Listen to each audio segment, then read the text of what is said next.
Good morning, everyone, and welcome to everyone. First and foremost, I would like to welcome all those who are here in the studio that I'm going to introduce to you very quickly. I'd like to welcome all those who are from remote, and I'd like to also to welcome you, all of you following us on the portal and also on the website. I'd like to remind you that it is possible to find the complete and exhaustive program with all the different events during the week, and you can also follow the previous sessions.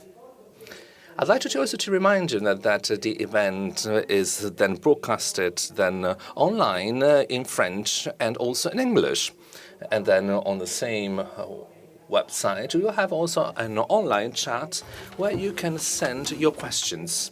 And of course, then according to the time here in the studio and the debates, we will be more than welcome to give you an answer if it's possible. Otherwise, we are going to give you an answer later on. Anyway, so then all different contributions and all different speeches will be then on the portal pactesur.torino.eu. The European Week of Security presents the Pacte Sur. This is actually the second year that we organize this event, and it focuses bottom-up approach, and would like to also to enhance all the different local administrators and the non-conventional stakeholders, so not only the conventional ones, but also some other stakeholders, just like the citizens, local forces, and security managers in the field of urban security. Especially, I'd like to mention all different potential terrorist attacks and menaces and threats. It happens through different diversified actions and activities, just like different display setups and training courses, different cross-border training courses amongst all those who participate in the project and the local forces as well, but also then the process of common practices. The Pacte Sur project is involving 3 different partner cities, Nice, Liège, and Turin. Aside from some other European cities, 11 of them through the EFUS, so the European Fund for Urban Security. This is the second session during this European Week of Security. Yesterday, this was the launching day for this week, and then we involved the mayors of these partner cities, Nice, Turin, and Liège. And beyond that, we hold a different deep dive on innovation, security through technology, and new potential terrorist menaces that were then caused by the pandemic, but also by all the different developments and consequences of the pandemic. Today, this second session focuses on communication, on safety and security. This is a particular chance, this is a unique opportunity for all of us, so that on this table we can see many different multifaceted experiences because of the organizational approaches, but also for their strategic tools. You know that security has become more and more central and essential in the last years, in the last period, especially also on the occasion of large public events that are particularly involving a large mass of people. And communication in this context has become crucial. It is an essential point and very, very delicate as well. We're going to talk about that with our guests here in the studio that I'm going to introduce to you very quickly.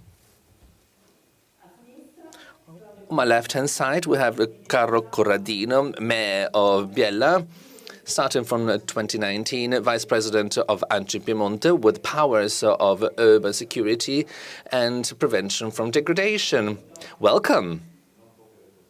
I have many different powers and responsibilities. Very hot ones, I would say. And then we got somebody else that has dialed in right now. We're very happy to have him with us. We have Paolo Marchioni, the mayor of Omenia, and VCO since 2017. Good morning, Mayor. Mr. Mayor, can you hear us? Perfectly. Vice President of ENG Piemonte with powers of tourism, youth politics, sport and leisure activities. So you have many different responsibilities and many different powers here too that are of course, then particularly engaging you. And then here in the studio, here on my left-hand side, we got Mr. Maurizio Vitale, President of Turismo Torino and Provincia, particularly founder of Movement Entertainment, that is then has just concluded two important festivals, the Movement Festival and the K2 Festival. This is electronic music that in 2019 received the International Music Award as for the best music festival in the world. So this is a bit more than a festival. These two festivals have received also then a particular protection and particular support of the European Union since 2016. This is also then for Mr. Vitale, so a very good satisfaction as a kind of response to participation, active participations by the citizens and the audience that have particularly loved its initiatives, and we hope that it can be resumed as soon as possible in their completeness and their contents, because they are, of course, a very important moment, not only for nightlife, because they happen also during daily time, but also for celebrating our city as well. And they belong also to our city culture, because music, anyway, is an essential element of culture and civilization in general. So I really would like to express my congrats. And then we have some other guests that are going to dial in later on, and then we are going to introduce them to you very quickly. Now, let's get into the topic of today's topic, so safety and security.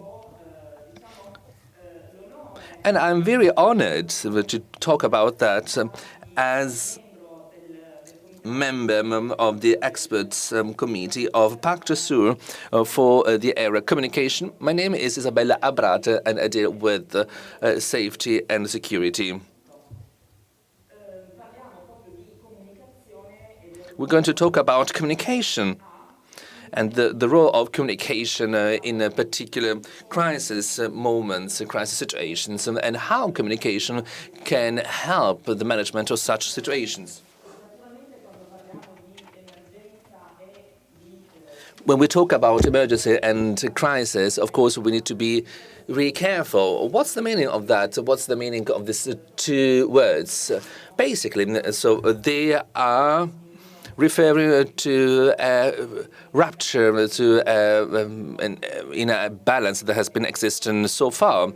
And it is a real then kind of rupture, so in a situation where I've been used to live. And so we remember that many different factors that until so far have played quite an important normal process have been totally done capsized, have been totally done changed, and we have to put pieces together. Because then when we are then facing an emergency, just like having in our hands a kind of puzzle with many different pieces scattered around, and we needed to put them together. Why is that?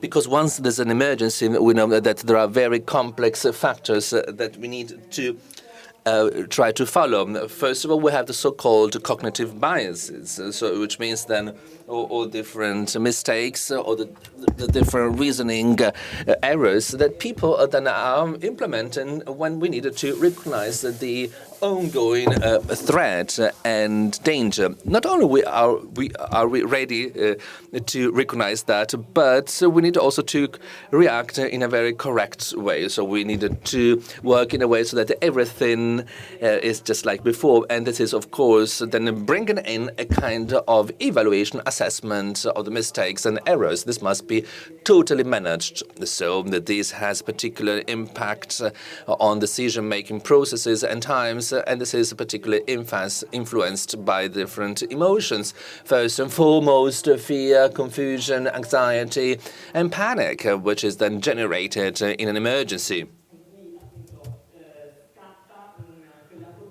We have a kind of rupture. We have a kind of break, and everything is then totally changed.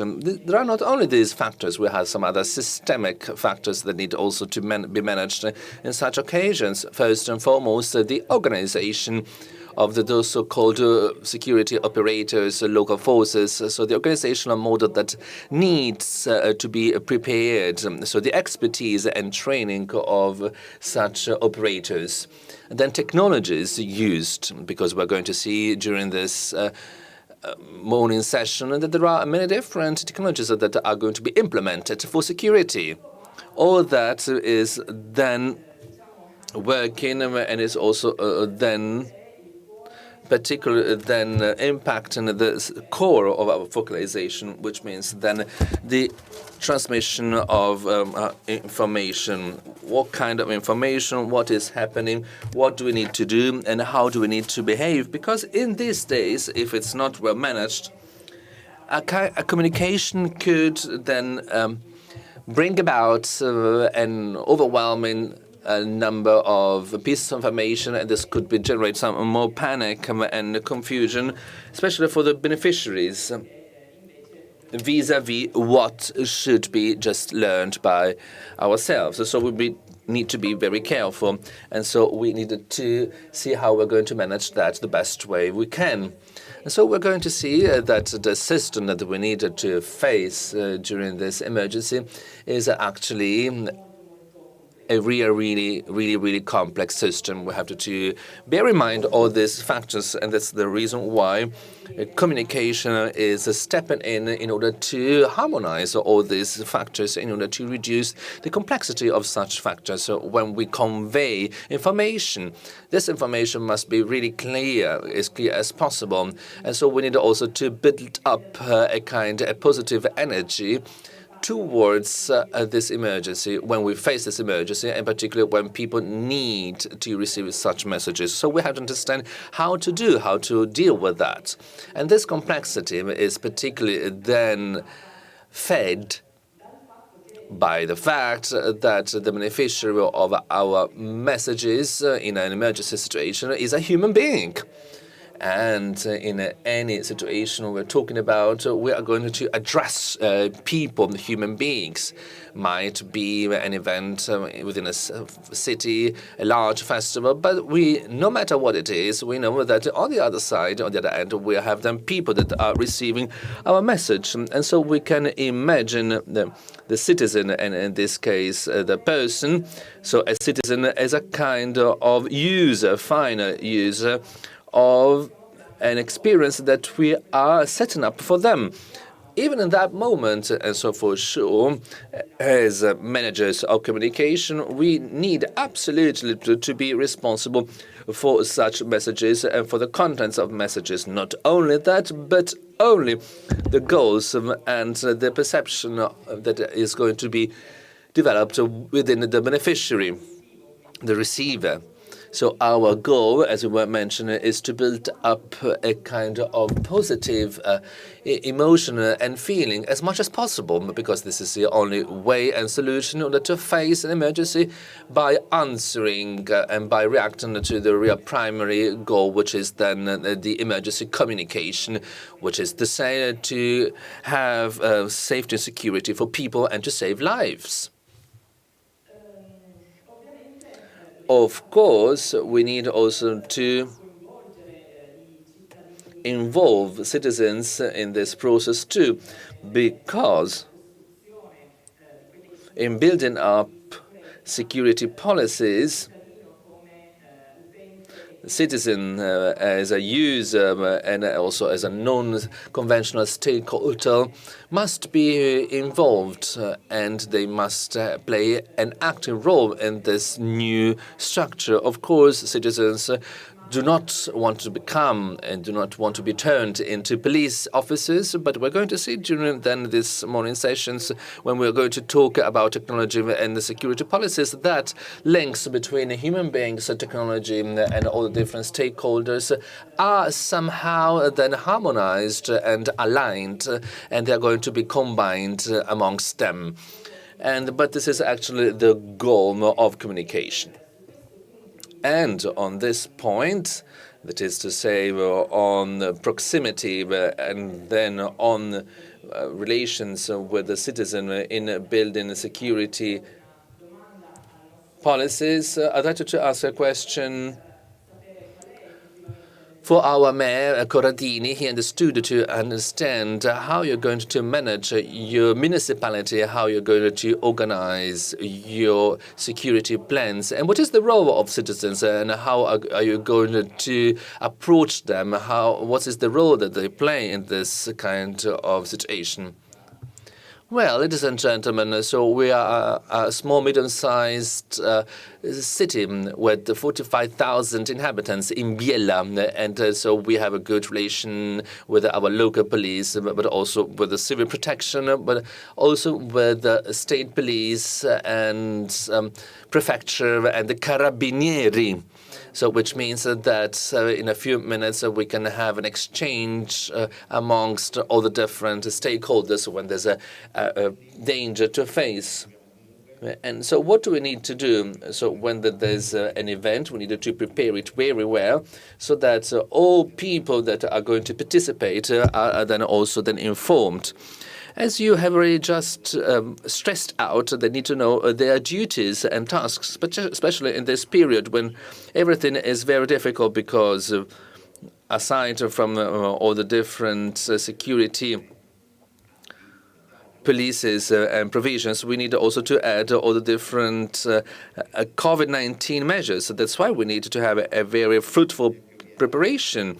But then there are some other events that we cannot then organize. In Biella, for example, then on the 30th of August, we had to organize the crowning of the Holy Mary in Europa, and every 100 years so we have this ceremony of crowning, Our Lady crowning.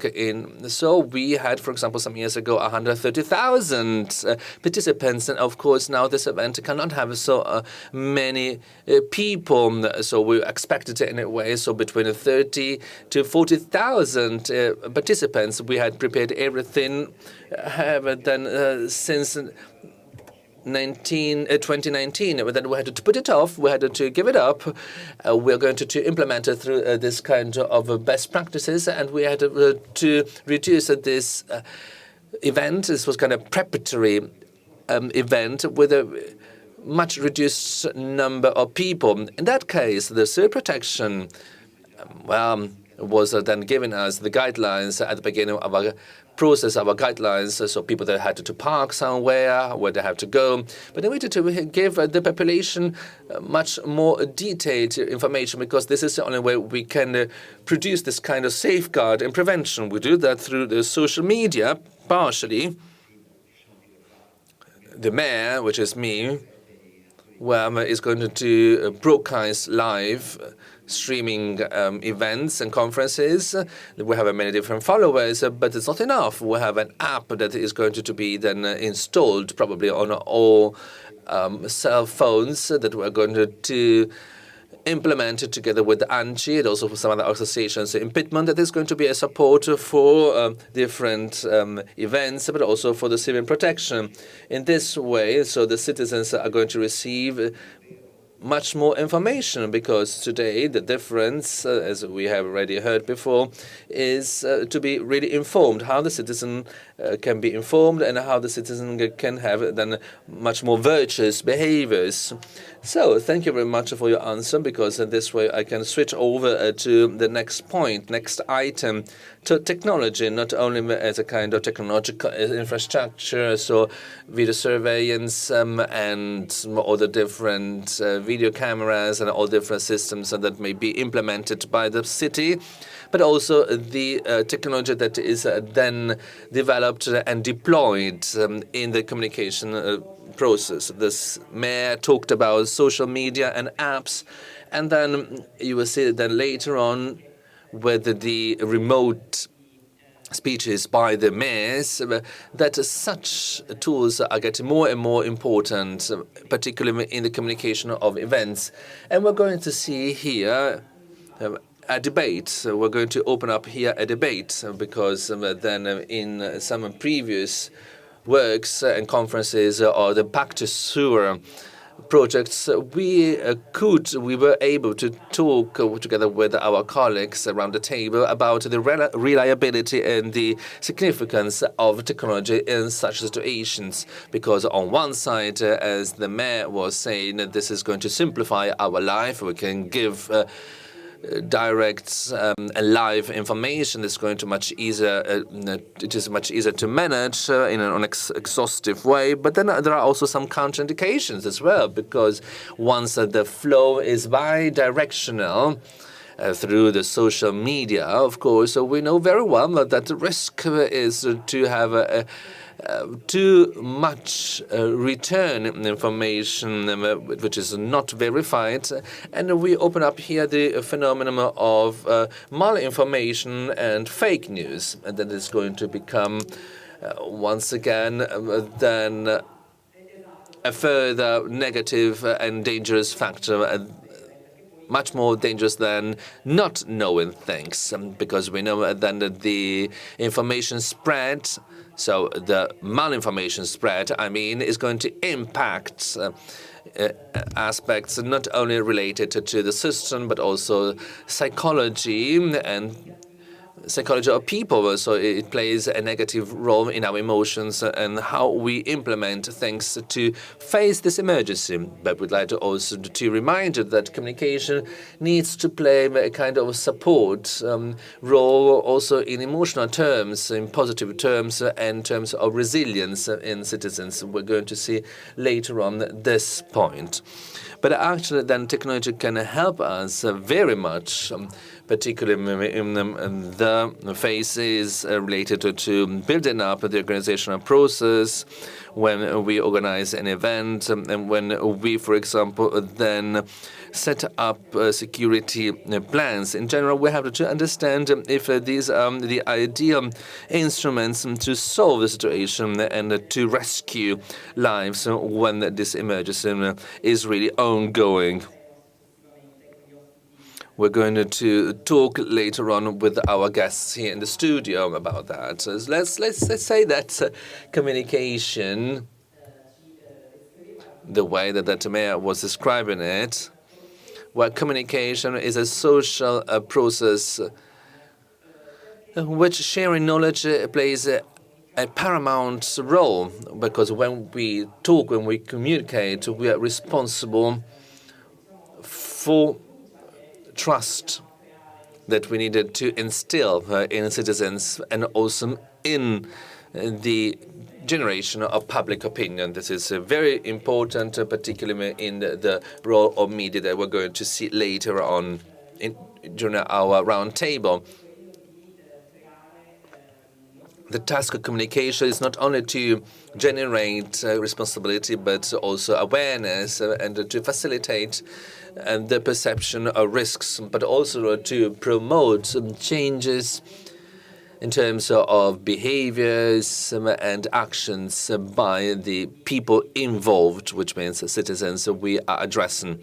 As we said earlier, basically, the real goal of communication is to reduce complexity and conveying knowledge and a kind of perspective change in a much more positive way, because through communication we wanted to tell the citizens the correct behaviors we need to have in an emergency. And we also wanted to promote a kind of resilience, a mental resilience. What do I mean when I say resilience? Resilience is the capability to react without forgetting our emotions and our feelings, not only for us, but also for others, by activating a positive system that is supporting then the final goal, which is then basically safeguarding and helping, supporting our health, our security,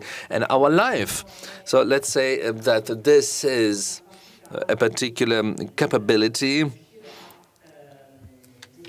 to manage the best way we can and as positive as possible traumatic events. That's the reason why communication, we're going to repeat it in many different ways, is playing an essential and crucial role in the management of emergency and crisis situations, because a lack in communication can be then vital, can be then a great obstacle. Imagine, for example, a mob of a festival. If it's not well managed, if the communication flow is then basically then lacking something just for a short moment, this is going to be a disaster during an emergency. Something really important when we plan our communication is to work on the different phases. As the mayor was already mentioning, we needed to plan, organize the best we can the phase before the event. So everyone needs to go through this organization and planning phase with the knowledge of how to behave in a criticality. And of course, this must be organized, and the during phase must be also organized, because, of course, in that moment, time is not an eye. Not an ally, and it's not aligned with us. This the so-called fast thinking and the decision making. These are two expressions that all those who deal with emergency communication cannot neglect. In that moment, we cannot think, we cannot be so transparent, we cannot be so clear in our processes, because we need to have everything well organized ahead. That's the reason why, as Mayor Corradini was saying, our message receivers need to know how to behave well before the event. Otherwise, we have then the generation of panic. And then, of course, we need to coordinate the phase after the event, especially in large events or case of potential attacks, just like in Nice or as Piazza San Carlo in Turin. This is actually the phase that comes down to responsibility. It's the whole system and it's the media that need to generate a positive culture and a trust that is then interpreting positively a traumatic and dramatic situation and to get over it. And through this organization model, I'd like to ask Maurizio Vitale how then, when you manage the event and how you are going to get organized when you try to reach this goal. Thank you. Well, today's theme asks good managing of the crisis emergencies. If we are referring to basic events, it is very important to communicate with the public, to communicate with the hosts, and it is important to have a very calm atmosphere.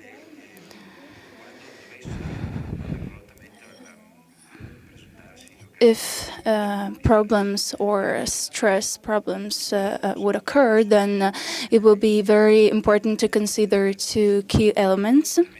The first one is a hierarchy scale of the organization, so a scale of all the people that are included in the production that are responsible for the on the management topic. It is very important to have a very clear hierarchy in order to put attention on the people that manages the situation. And it is also crucial to to have a direct destination of the information. On the side of the technology, it is very important from this point of view that the systems, especially for the manifestations that took place in external areas or big areas, that the communication systems are efficient. In fact, referring to our main initiatives, we use radio systems, which are the main systems that we use. It is important that they are functional. These are the two major topics of the hierarchy. So we're talking about a very efficient and intense network between the operators. So public operators, because we are always helped by police forces, and then on the other side, the staff. For example, last year we had 920 human resources. So it is a very important number to coordinate. Yeah, it is something very impressive. Even if we're talking about investments, I think it's very important. Well, I estimated about 300,000 euro for the Kappa Future Festival. I mean, the general costs for the process of mediation and implementation, and also for having very useful strategies from the point of view of security. So I would say that these kind of competences are very are a high profile in Italy. And this expenditure, this investment is, for me, the more strategic one. It is important in order for the event to take place in a positive way. And it was also influenced by the circular Gabrielli.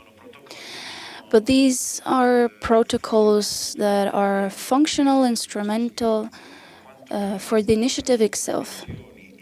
If the initiative is of high profile in this kind of context, then the expenditure will be higher.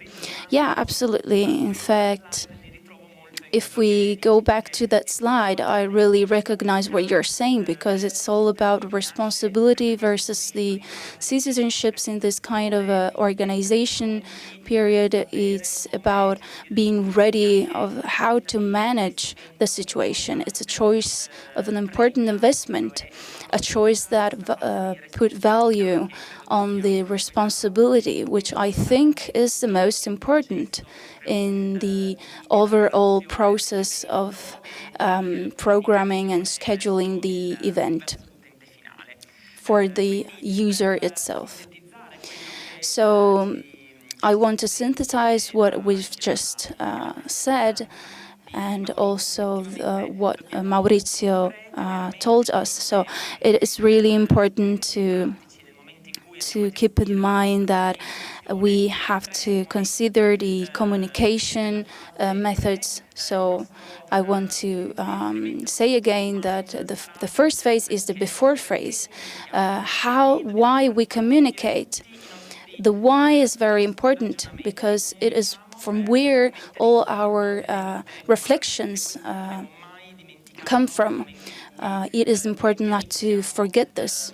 And it is really important to take it in mind when we have to plan an event. Then there is the second phase, the during phase. What and how are the main questions. These are very short messages that are really important for the user to understand. We have to try to harness important channels during the event, because the people tend to listen to, for example, something which is easy to hear or to read. So we shouldn't we shouldn't forget that these are very important element. Billboards are also very important because these are efficient methods to communicate with the public, and also technology devices. It is also really important to get the operators informed, because on the other side there are real humans, and in this context they should be aware, and they should be able to communicate with the citizens. So the people really will make the difference. So I want to congratulate myself with all these people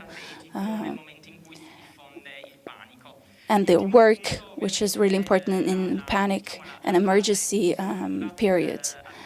And then we have the third phase. In this case, we have to consider the creation of positive atmosphere and a sort of emotional feeling of resilience in the addresser. So the value here plays a crucial role. We have seen during these discussions that there are major parts involved, like the citizenships or the state police, and also end users and the mediatic sector. If the communication is well managed, then the value is higher for all these different aspects. By doing so, all the people can leave an event in a more positive way and can also feel more safe. For sure, if we focus on this point, we can hear Silvio Marchioni. He will have something to say for sure in relation to the municipal management and how the sharing process are faced. Good morning, everyone. I would say that the population emergency system has been subject to a very important progress during the last years. The use of social media and the use of technologies allowed municipalities to adequate to the system in order to make the information system with the population better than the past. In the past, we used to use SMS, but then today we have another kind of system, which doesn't also have to do with social media, but a more adequate system. I'm talking about a reality which is the Omegna cities reality, and I'm talking about a very vast area, and where we've seen many important climatic changes. For example, a few years ago, there was a flood that had a very important impact on the organization of the city. We have introduced new technologies like the notice technology. I'm sharing now the technology with my computer. It is a system of communication with the citizenships that uses smartphone devices. It is used by the municipalities, and it shares information on different channels on social media like Facebook. We want to inform the population on safety, on civil protection, and we want to give them a very useful information about energy, for example. And we've also thought about an app which is called Plug Me, which allows the citizens to have the news on their smartphone. And it is also very useful for localization. It is very important during certain events. Let's say that you find yourself up to the mountains and you need some help, then you can use this app very easily. So I'd say that it's a bunch of news that are very important, and they allow the population to get informed about important questions. I want to say one last thing, and then I can leave you the floor. The groups of the community groups on social networks are very, very important for me.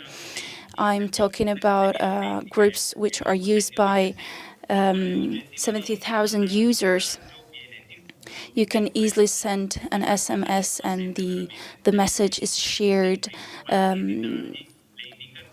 at real time. So this gives a very nice approach for the security management. Thank you very much, Mayor Marchioni, for your intervention. We can say that the communication itself can be conceived as access, sharing, and citizenship service. We will also talk about this later, and communication is also an occasion of inclusion of the population, which are considered as an active part of the trust building. So this is for sure a very important step towards our main goals. Thank you very much, Mayor.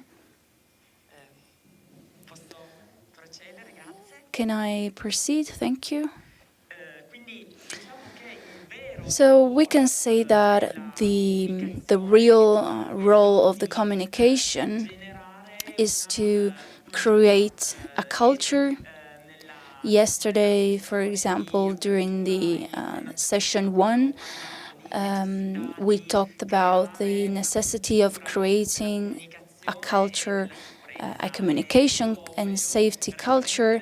So I would like to go back to that particular topic, because as we were saying before with the hosts, if we do not have a culture, if we do not have a prevention and responsibility culture in the transmission of important messages, we will never be able to change the situation. We will always try to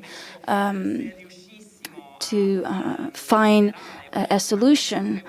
But it is important to create an awareness, to raise awareness in the citizenship, but also in the involved groups. So this will be a very good step for us. So we should focus on the process of communication, a continuous process between people and interactions, which includes hear what the other people want to say. And we have to recognize this process as a process of conventional practices that we adapt to our systems and that we put in place during emergency episodes. So according to me, this should be the future of the role of communication. We hope that the occasions where we will need this kind of emergency will not be so numerous, but this kind of awareness and communications will be for sure very useful for our citizenships and the crisis management. From the point of view of the culture, it is also important to focus on other important elements like the Movement Entertainment Festival, which is very important for the Regione Piemonte.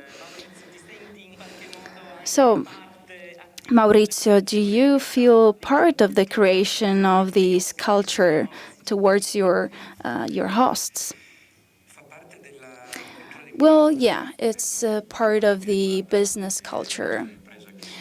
Our business underlines our important logos, which become even more important. The organization of events and the production of brands are two very important elements too. And so that's why we focus on a phase of progression. We realized something very crucial thanks to the collaboration with the law enforcement, which are very available, especially in Turin, a city with a very long judicial history, which developed especially in the 70s. So this allowed our society to create one of the best protocols in the field of safety and security after the COVID-19. And these are the most complicated initiatives to create, but also complicated to manage. So the contribute of movement entertainment to the city of Torino can be measured by looking into a communication culture, which is strictly related to this kind of topics. Today, in particular, they play a crucial role, as this program itself can show. Thank you very much for your engagement as entrepreneurs for the city of Torino.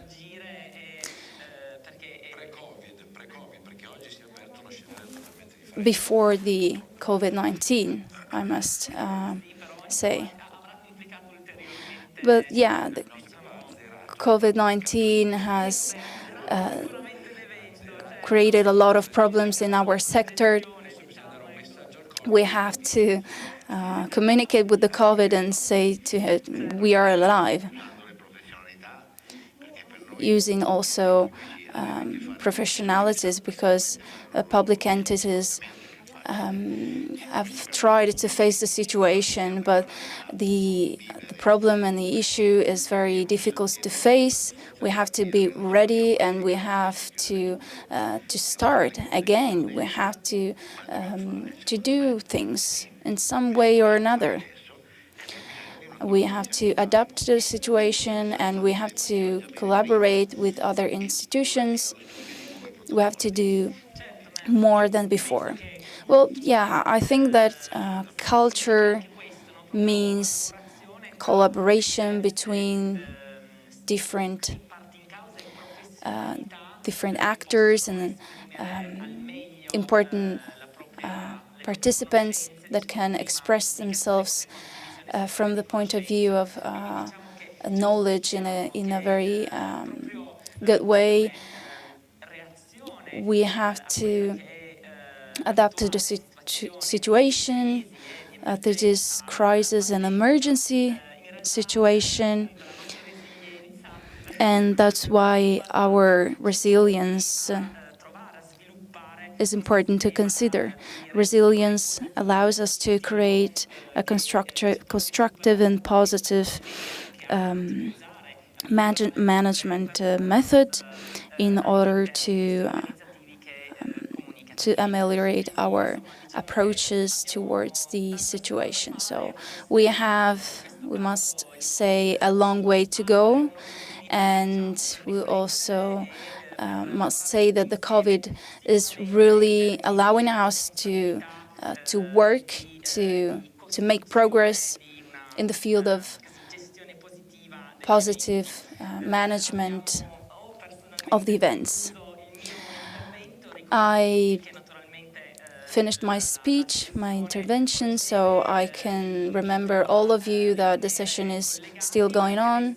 So stay tuned, because now we have the another speech, well, different speeches of Maurizio Raserio, Mayor of Asti, Renata Bianco, Mayor of Barolo, Giovanni Fogliato, Mayor of Bra, and Stefano Sertoli, Mayor of Ivrea.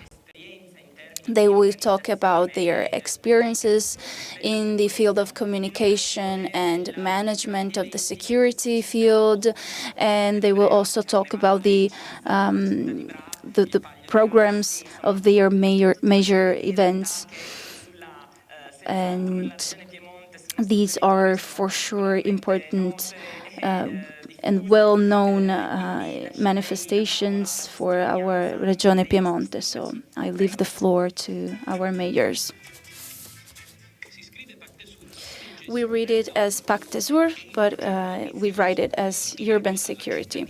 It is an ambitious project which involves the municipalities of Torino and Liège and other 11 cities of Europe. The objective of this initiative, that was supported by community funds, is to strengthen the security of public spaces that are threatened from insecurity. The project, which includes ENG Piemonte 2, was conceived after the terrorist attack, which took place the 14th of July 2013, which questions our habits and our way to visit places and take part in outdoor events. Other events like the Paris Bataclan, San Carlos Square, and the new threats like the health emergency we are facing force the municipalities to take measures. In Piedmont, for example, there are some municipalities that have to face the security challenge in occasion of important touristic events. That's the case of the Asti Palio with the horses race, Barolo, whose name is known for its famous wine and music and literally Collegioni Festival, and the city of Bra, known for its food and wine event, cheese. And finally, Ivrea, with its carnival and the Orange Battle. The safety issue has radically changed. So if we think about big manifestations like the famous Carnival of Ivrea, this has led to important investment and to the introduction of new regulations.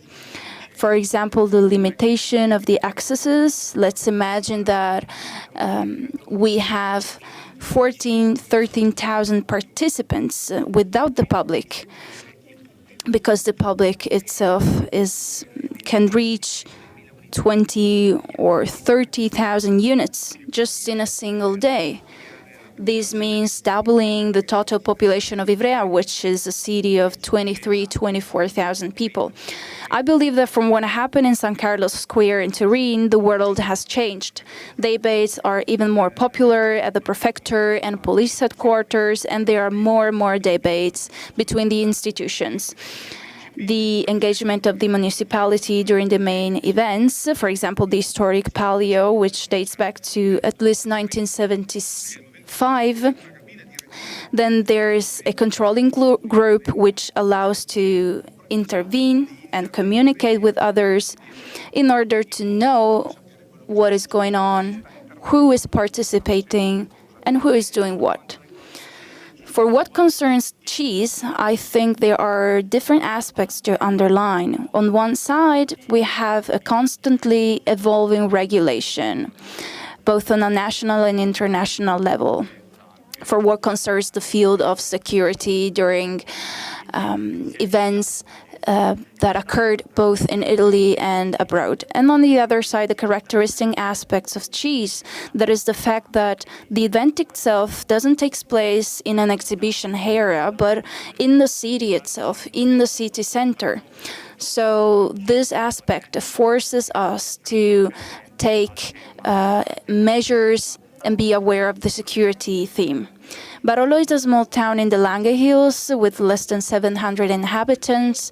It has been housing the Collisioni Festival since 2012, an agri-rock festival made of art, music, literature that gathers for more than a weekend in July, more than 10,000 people. So you can clearly understand that this means a lot for our town, and the festival turns into an open-air stage.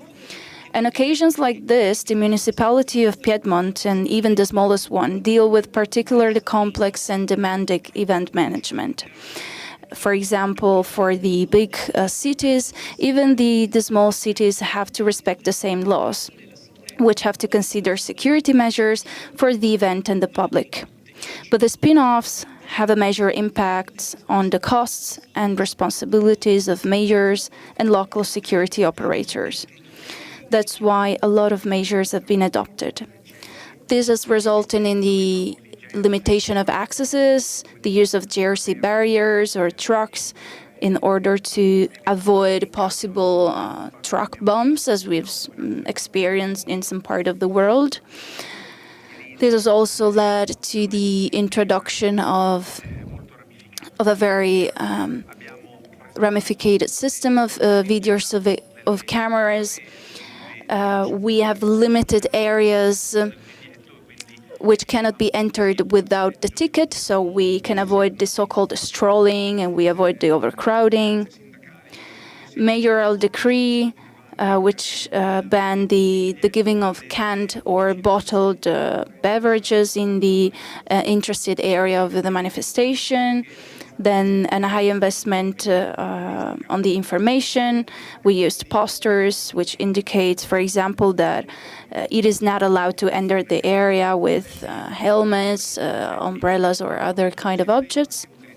Another system we've thought about is a sound system, which is used in the entire area of the manifestation and allows to give information to the public. The Bataclan is where the most relevant safety measures have been taken. We had to work with specialized agencies in order to control the accesses and in order to control what the people can't do in the cities. With no glasses or bottles couldn't be been sold unless they were packaged. And then, for example, we used to give glasses for the wine tasting before, but now we ask for, during the last edition, we ask for the glass to be given back.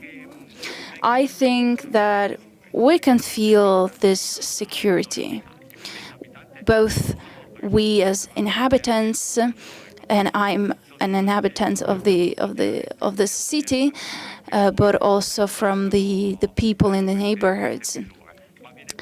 So yes, the security is really felt by the population, even from the visitors, and they come to the manifestation.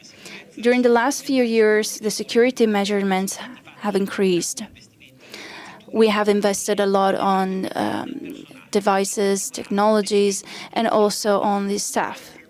Our municipal police has attended many training courses in order to be ready and for the smallest manifestations, for example, during local fairs.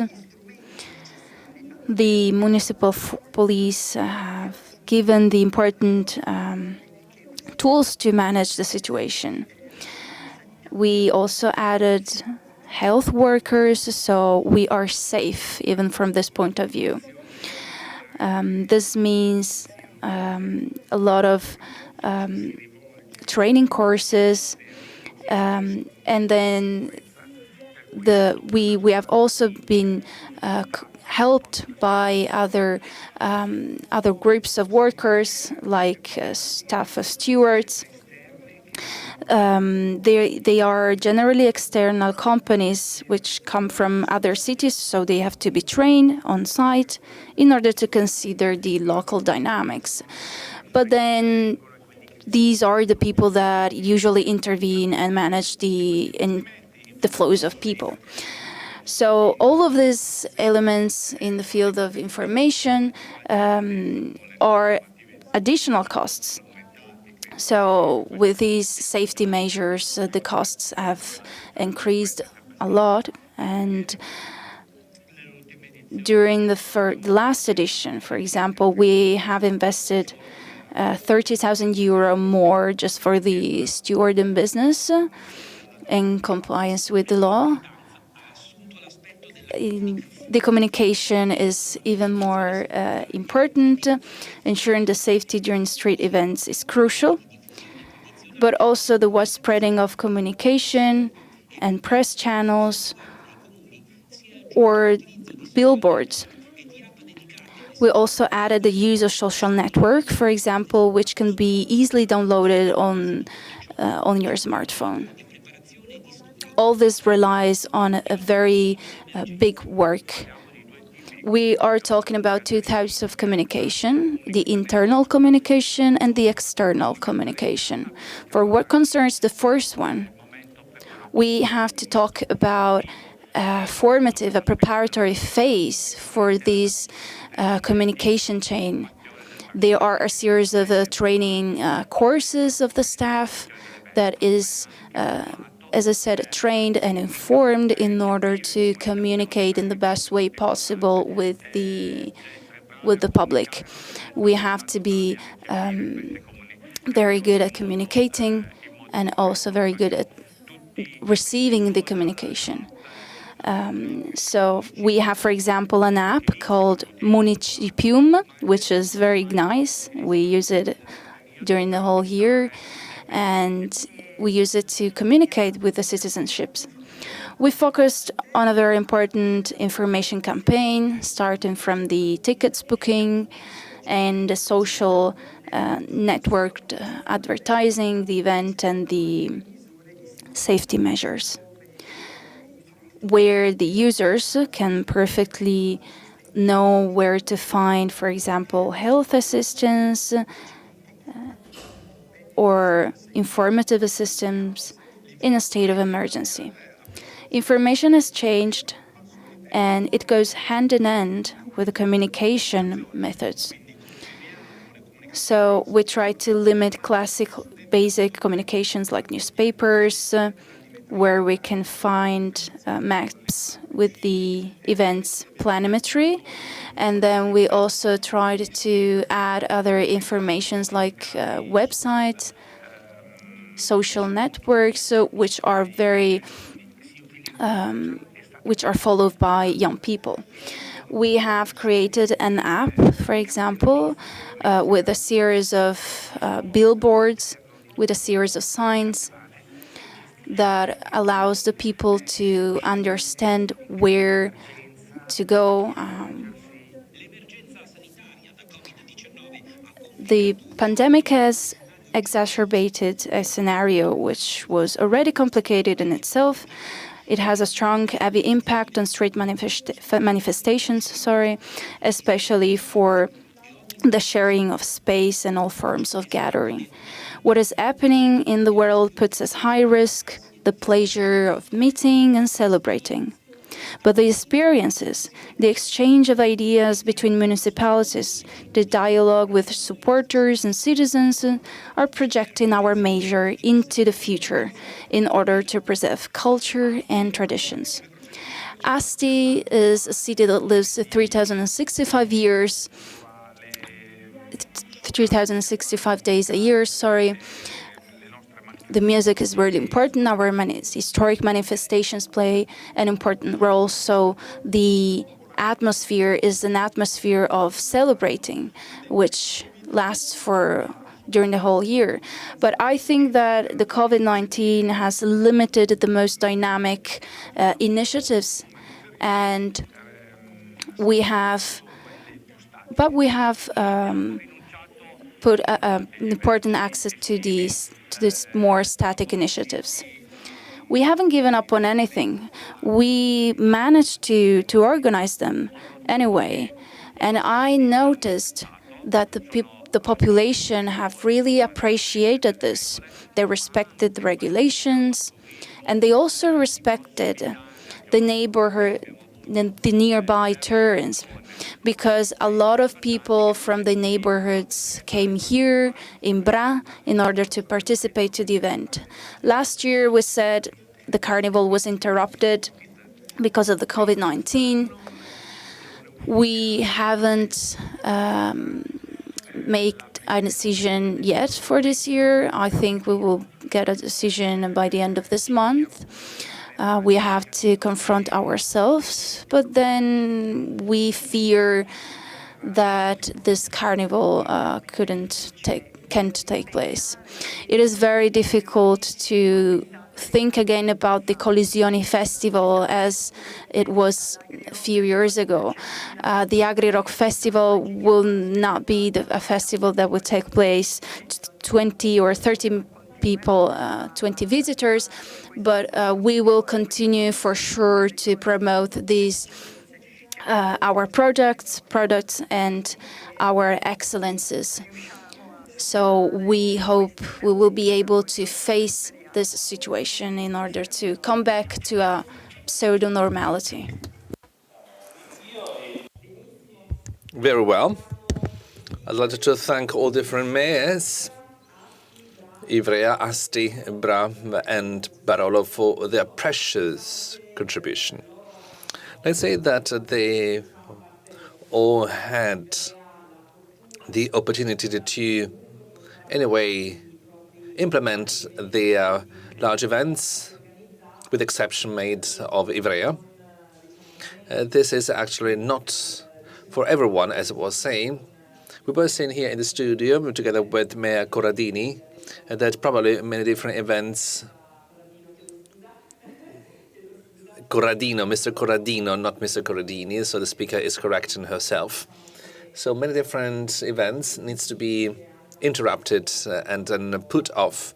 And probably the principles that they have shown us during this video are going to be applicable to everyone. Well, I saw that you were a little bit puzzled. The problems that we have heard are common to everyone. How can you organize an event? Imagine try to be in the shoes, put yourself in the shoes of the organizers, so you don't know how many people are coming. So, for example, you just define that there will be 300 people for that event. But are these people then coming? Because now we have fear, we have anxiety. We need to be prudent, that's true. But fear, as I always say, is never so good. It's very good to be prudent, but never to be scared. Unfortunately, today we have a communication that is scaring us, but we have to be resilient. We need to be really implement such resilience so that we have to come back to the normal life. And we have to plan with all the different measures. And we needed to, of course, to increase as much as we can all our possibilities, because, of course, we cannot think of cities without events. So if there's a real pandemic outbreak with a very high mortality rate, how can we deal with that? Because I think that, anyway, this situation is going to be prolonged for many different months. So we need to live with that. So we have to combine health needs, but also work needs. This is very important. We have also to organize events, because otherwise we give the feeling of dead people. So I'm very getting close to All Saints celebration, but we cannot close down and shut down everything. We just need to shut down only what is really necessary. So we have also Mayor Marchione that has dialed in. Just a second, just a commentary on your colleague's contribution. If you want just to add something, your opinion on this crisis management. Mayor Marchione, can you hear us? Yes, the mayor is here. I don't see him. Yes, Mayor Marchioni is there. He's connected and also has dialed in. No problem. I think we can move on. We can move on anyway with our event here in the studio. I see then Mayor Marchioni. Yes, Mayor Marchioni. Yeah, wonderful. You're here. So I could see you wonderfully. So I could also hear you wonderful, but my mic was muted. And so just this a small commentary on your colleagues' experience. So unfortunately, in our city too, we have a very important celebration, San Vito celebration with the fireworks shows with more than 20,000 people that are now participating, all these different citizens and people that's in the same place on the same date. We kept this celebration this year, but we had to give up the procession, the religious procession, and also the show due to health problems, to COVID-19 related issues. As my colleague was saying, I think that probably so next year too we have to give up this celebration once again because we have to wait for the vaccine, we have to wait for the distribution of such vaccines, so probably there will be, and we have to wait for another spring and summer. So we need to change our habits, and we need to organize and set up events that are just involving a smaller participation, which is a real pity because unfortunately this reduces sociality, this reduces people's contacts. So this is the most important aspects in events and in social events in general. We really hope that we can get over that very soon because almost all events that have been mentioned by the Piedmontese colleagues, we have many of them to mention, the list goes on and on. Well, almost all of them are experiencing troubles. And there was a call for a bid called Ultratren Lago d'Orta. This took place last year. This was organized 1.5 months ago. So we had athletes from abroad. I didn't want to cancel it in the last minute, but I was keeping my fingers crossed because I had about 1,500 athletes in the towns, in the city. So they were, of course, they were gathering, even if they were wearing masks. Unfortunately, such events are going to be limited in number because this is a real pity. Of course, I'd like to thank also then Mayor Marchioni for his contribution. We're coming back now to the studio to introduce a new guest in the morning session. This is Brigade General Mr. Bonanno, that has been then the event department of the Centurion since 2020. He has had a very long experience as a director and in the Italian army and also in the Ministry for Defense. It has for sure a lot to say. Good morning, General. Good morning. We are connected, and so we are going to welcome you here in this European Week of Security. Welcome to all of you. I wanted to start with my speech related to the governance of security. We see that the current international scenario that has come up the way it is also due to very frequent terrorist attacks and this kind of tension in our urban context has provoked and caused then anxiety and panic. And so these events that took place, for example, at Manchester, for example, an attack in a concert in Arena, and in Barcelona, or maybe in Turin, this kind of false alarm for terrorist attack during the Champions League football match in Piazza San Carlo.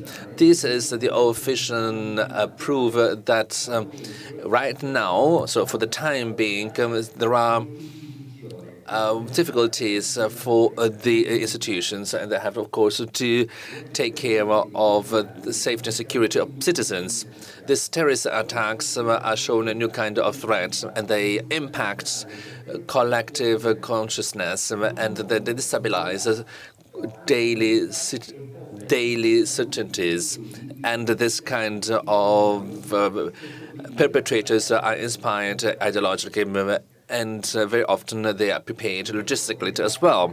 From this perspective, these targets are gathering places, mass places. It can be the sport events, it can be concerts, it can be then fairs, markets, and the shopping streets as well. The so-called soft targets, they're much more vulnerable in terms of access vis-à-vis the hard targets, for example, and they are characterized by focused security measures, starting from the ways and the features of these terrorist attacks. We have diversified characteristics. For example, actions and techniques and different operational modes in multiple scenarios.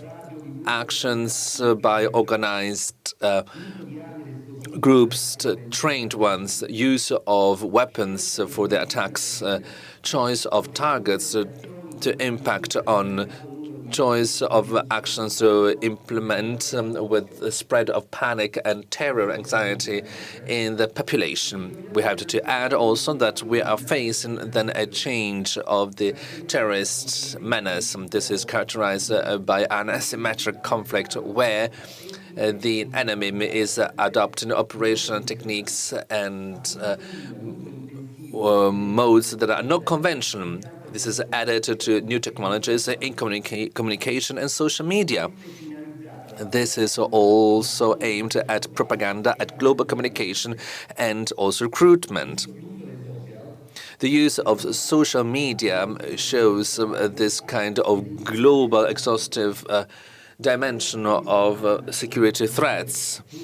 So this propaganda is a kind of bait for different single subjects. Through training or through emulation, so they could implement terrorist actions in their countries, or maybe they can join much more organized groups as well.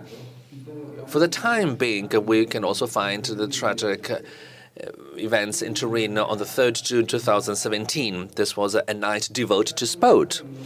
This was turned into a panic night because of false alarm that caused more than 1,500 injured, some of them serious injured. This phenomenon is strictly linked with mass psychology, that is studying how then collective actions can then impact on single individuals.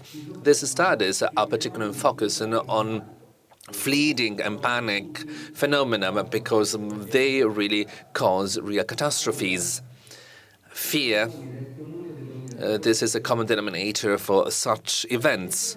The perception of individuals can be then altered very easily through the observation of some other people's behaviors. The Turin events are showing us that we cannot neglect mass events, and we do not need to have a real terrorist attack to generate panic, because individuals feel fear and they feel trapped in a kind of endangered situation. And so whereas the Barcelona and Manchester events have shown us that these very common security problems, the Turin events that happened without any single terrorist attack have then generated the situation of anxiety and fear.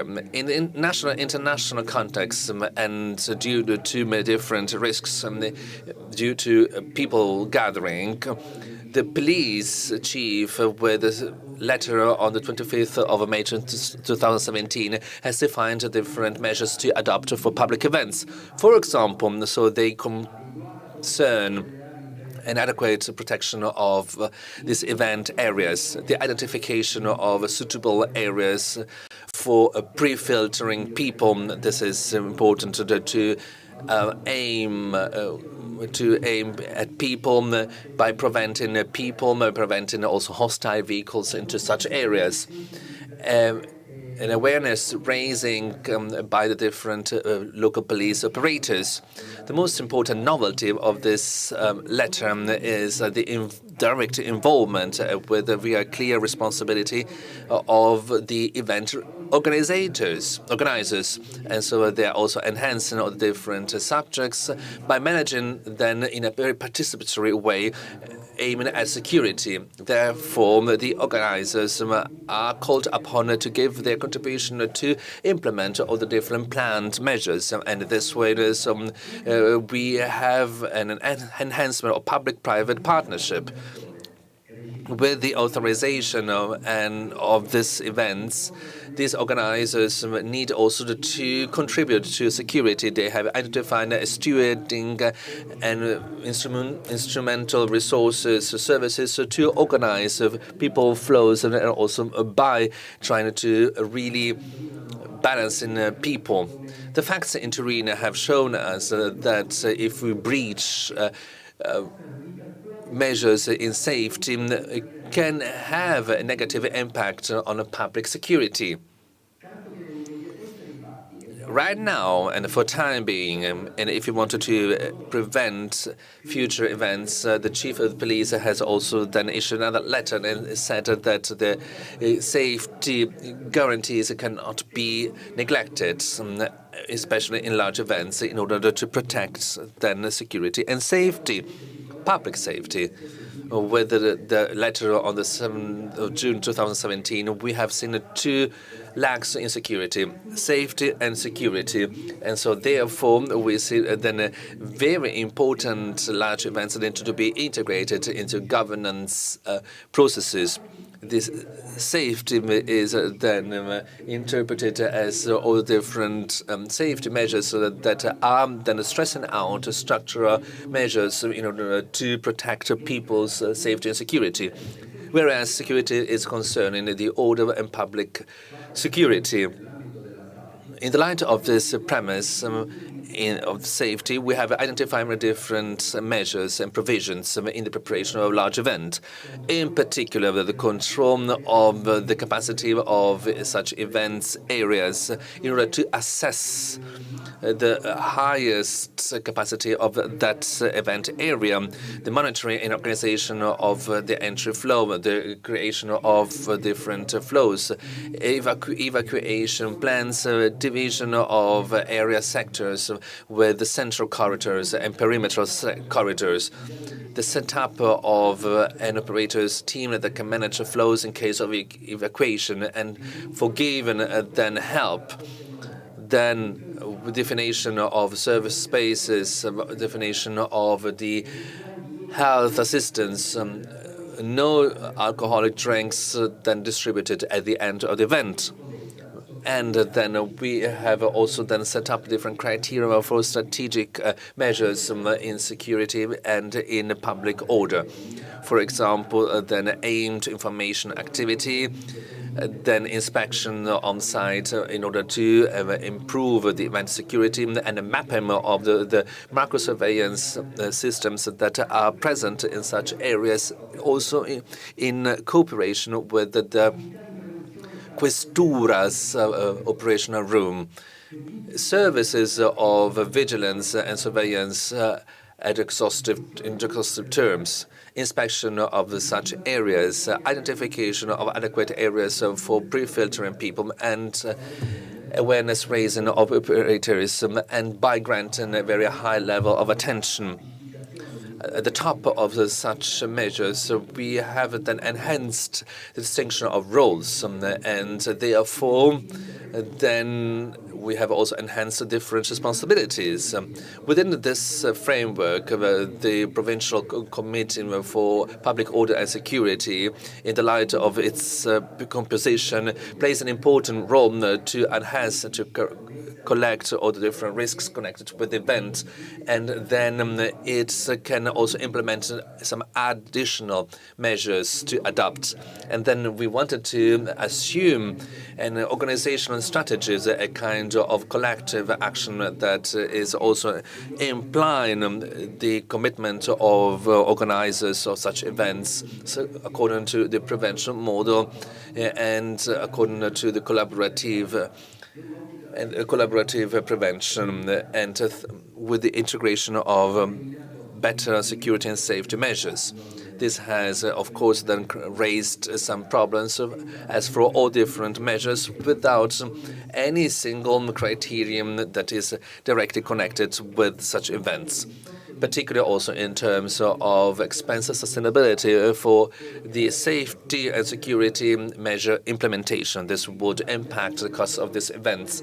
And then such additional measures will be particularly impactful on the small events and would be probably then managed by the public entities or authorities. But the safety and security management system that is involving many different institutional subjects requires cooperation and synergies at institutional level and also at operational level. So we have to aim at the primary goal to protect the Constitution, protect the safety and the public security. The new safety and security measures, however, have caused, of course, an increase of expenses, and the commitment for the public institutions and also for the event organizers has particularly then caused troubles. We have reported them every single time. At the end, at the tables of all different peripheral institutions, we can find also then the ministers' a letter of July 2019. We have here particular preconditions for the application of such measures, and we have here then the guidelines to organize this application by given security profiles in terms of large events. And therefore, we have highlighted that this large events management must be then integrated, and we needed also to have then very high safety and security profiles, even in terms of new dangers due to terrorist attacks that is then impacting the so-called soft targets. From this perspective, besides all the different works by the Vigilance Committee on large events, we have also the Provincial Committee for the Public Order and Security that plays an important role. This is a collection of needs and a context analysis in terms of security. As for these procedures, these events have been then divided according to different types. Meeting and public event, that is referring to Article 18 of the law. So the organizers have just the responsibility to report to the questor that can cancel them just for public order reasons. And then public events and shows, so that is under authorization, and that imply the authorization by the Vigilance Committee according to Article 68, 69, and 80 of the law. In the assessment of such events that belongs to the first line, so the meeting and public events on public land, so risk can be increased, and if the questor is also then submitting this possibility to the Provincial Committee for Security. So the committee has then the role and the responsibility to assess the planification of this event and to define the security guidelines, but also to understand how it's going to be organized according to the Questores guidelines in 2017. So the inspections on the location are then, of course, then inspecting the safety measures and also assessing the specific vulnerability, and then also then identifying some other additional measures so that these facts reported to the prefecture can give also some guidelines to the vigilance committee. These are activities that need to be performed always jointly, and they are also involving the representatives of the firemen, the public order representatives, also the local police, and of course the municipality, and also the different organizers of all the other safety system components.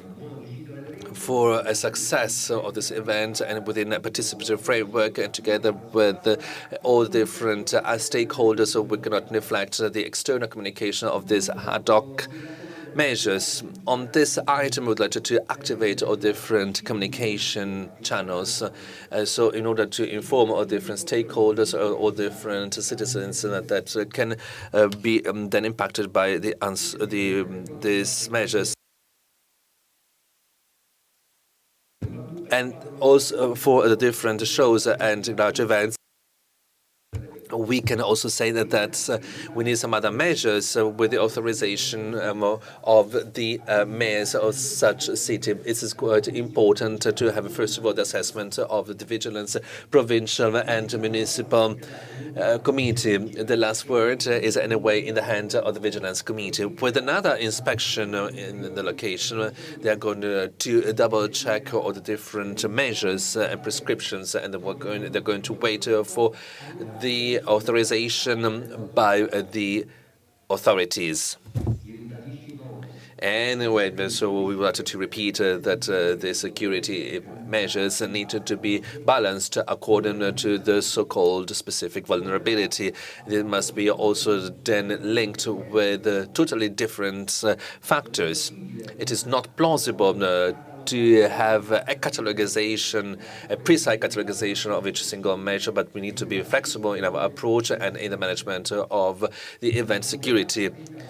A weighted preventive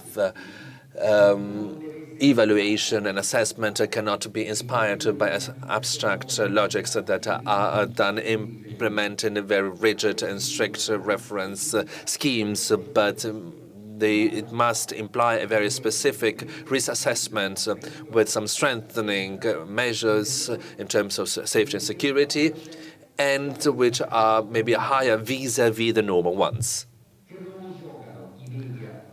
What is the role of media in safety and security? They play, of course, a paramount role together with the public institutions, and they are a place where institutions, local forces are going to meet together with their citizens. So we see that we have the task to train citizens so that they have right stance towards security and safety without neglecting their behaviors. In conclusion, it goes without saying that the governance system in public events cannot be then fixed in a very precise and definitive scheme. This approach can reduce the risk events to the minimum, and we know that it's not possible to have a zero event, and we know that we need to also to react to unpredictable events, also because the terrorist threats are changing. This is an ever-changing situation and context, and we need to be suitable for very different flexible measures. I'd like to suggest some important interventions. First of all, the identification of the best strategies for these measures, which is the result of a constant and shared information flow and an accurate communication, internal and external one, which is aiming at responsible involvement of all different stakeholders, which the prevention framework will be efficient if we have a higher cooperation. We would like to also to refer particularly to communication, and in such cases, we would like to download an app which is linked with the emergency number 112, which is already existing, but it's not so well known. In this way, we can identify the exact location of the person that is calling through the GPS and the satellite systems, through the public 112 operational central point, so we can give help even if the person calling cannot give a precise data of its position in case, for example, of mass mob of general anxiety. Thank you very much. I'll be available for any possible question. Thank you very much. You've been very technical and precise, punctual, especially for this topic, communication with the public, a topic that we've just tried to underline here in studio. And you've really made a good point, so thank you very much for having mentioned the media. We will talk about this later. It is a crucial point for the public institution and for the process of responsibility and culture that we've mentioned in the previous intervention. So thank you very much for these two contributions. Thank you very much for having underlined the role of organizers of big events. So I would like Maurizio Vitale to contribute with his experience in the field of the big events, in particular movement and Kappa Future Festival. Well, the general presentation was really exhaustive from the technical point of view, from the collaborative point of view, for the administrations and the substitutes. So the big impact of manifestations on the public. So I won't say too many words for those two aspects, but I would like to talk about the public supervisions for all the operators involved. The two main aspects are inform the public and get informed. In the field of the internal logistic and in the field of the behaviors that should be adopted in an emergency crisis. I think that the evolution in the production of large-scale events will lead to the creation of protocols which are very common. And also this experience will find a certain symphony. So an aspect, a technological aspect, which defines our experience is the use of this card, a radio system that has been used for many years in Italy, for example, Movement Entertainment, both during the Movement Festival and during the Kappa Future Festival, has adopted this technology with investments. This technology has also been a major actor of Horizon,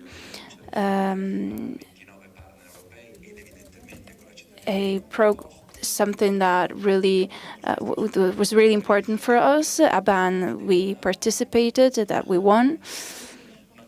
And it is a technology with two functions. One side, ameliorate our management machine, so we can see the transactions on real time. So the objective is to reduce the money during the festival. So we introduced cashless and contactless cards. These are means that we use in the everyday life. And this has also allowed us to be more reliable towards our industrial partners. And then on the other side, there is an element which was also the main objective of the MONICA ban, the control of the access and the monitoring and the managing of the inflow, the flows of people which are a lot of people in a very restricted area. Circulation of money, for example, of cash, managing of flows, the managing of money are very important. These cards are up-to-date technologies that we can use with our smartphones, and I hope that the future will contribute to the use of these devices. This technology will adopted in the future, and this will allow the people to reduce their risks in this field, and that's it. Okay, so you've looked for very nice solutions that allow us to communicate in the best way possible with the people, with the public, and this could be also adopted by smartphones. Well, what we are doing since 5 years is unidirectional progress.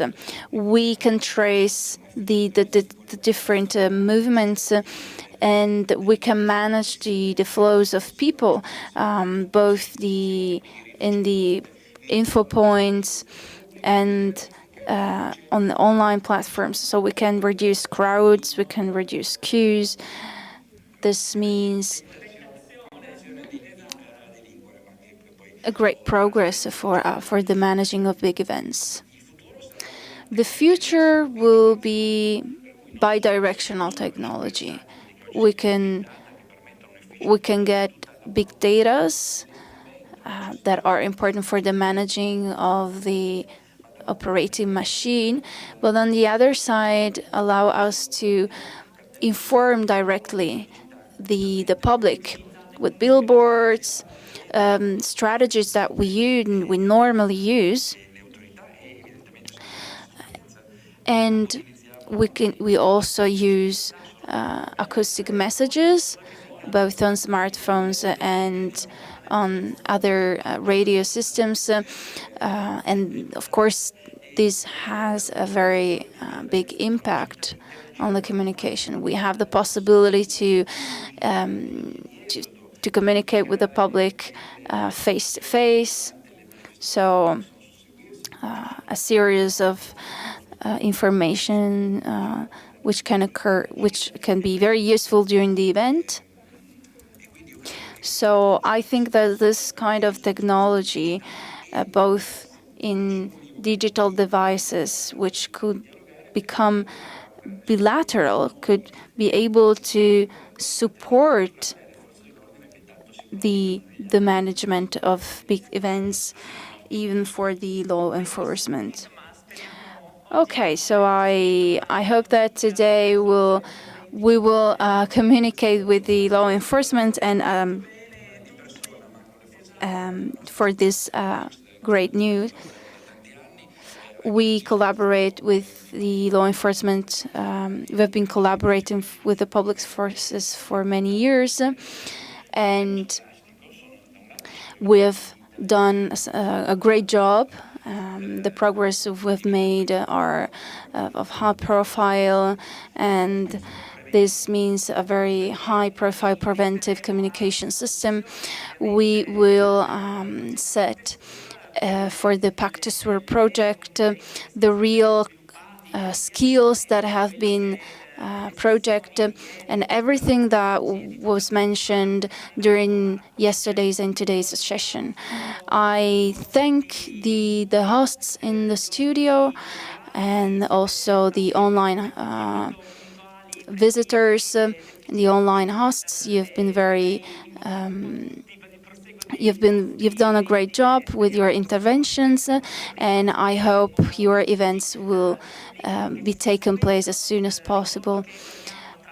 I remember you that we will be here soon with the round table, so it's now time for a little break, a technical break. So see you in a few minutes. Thank you very much. Arrivederci.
Good morning.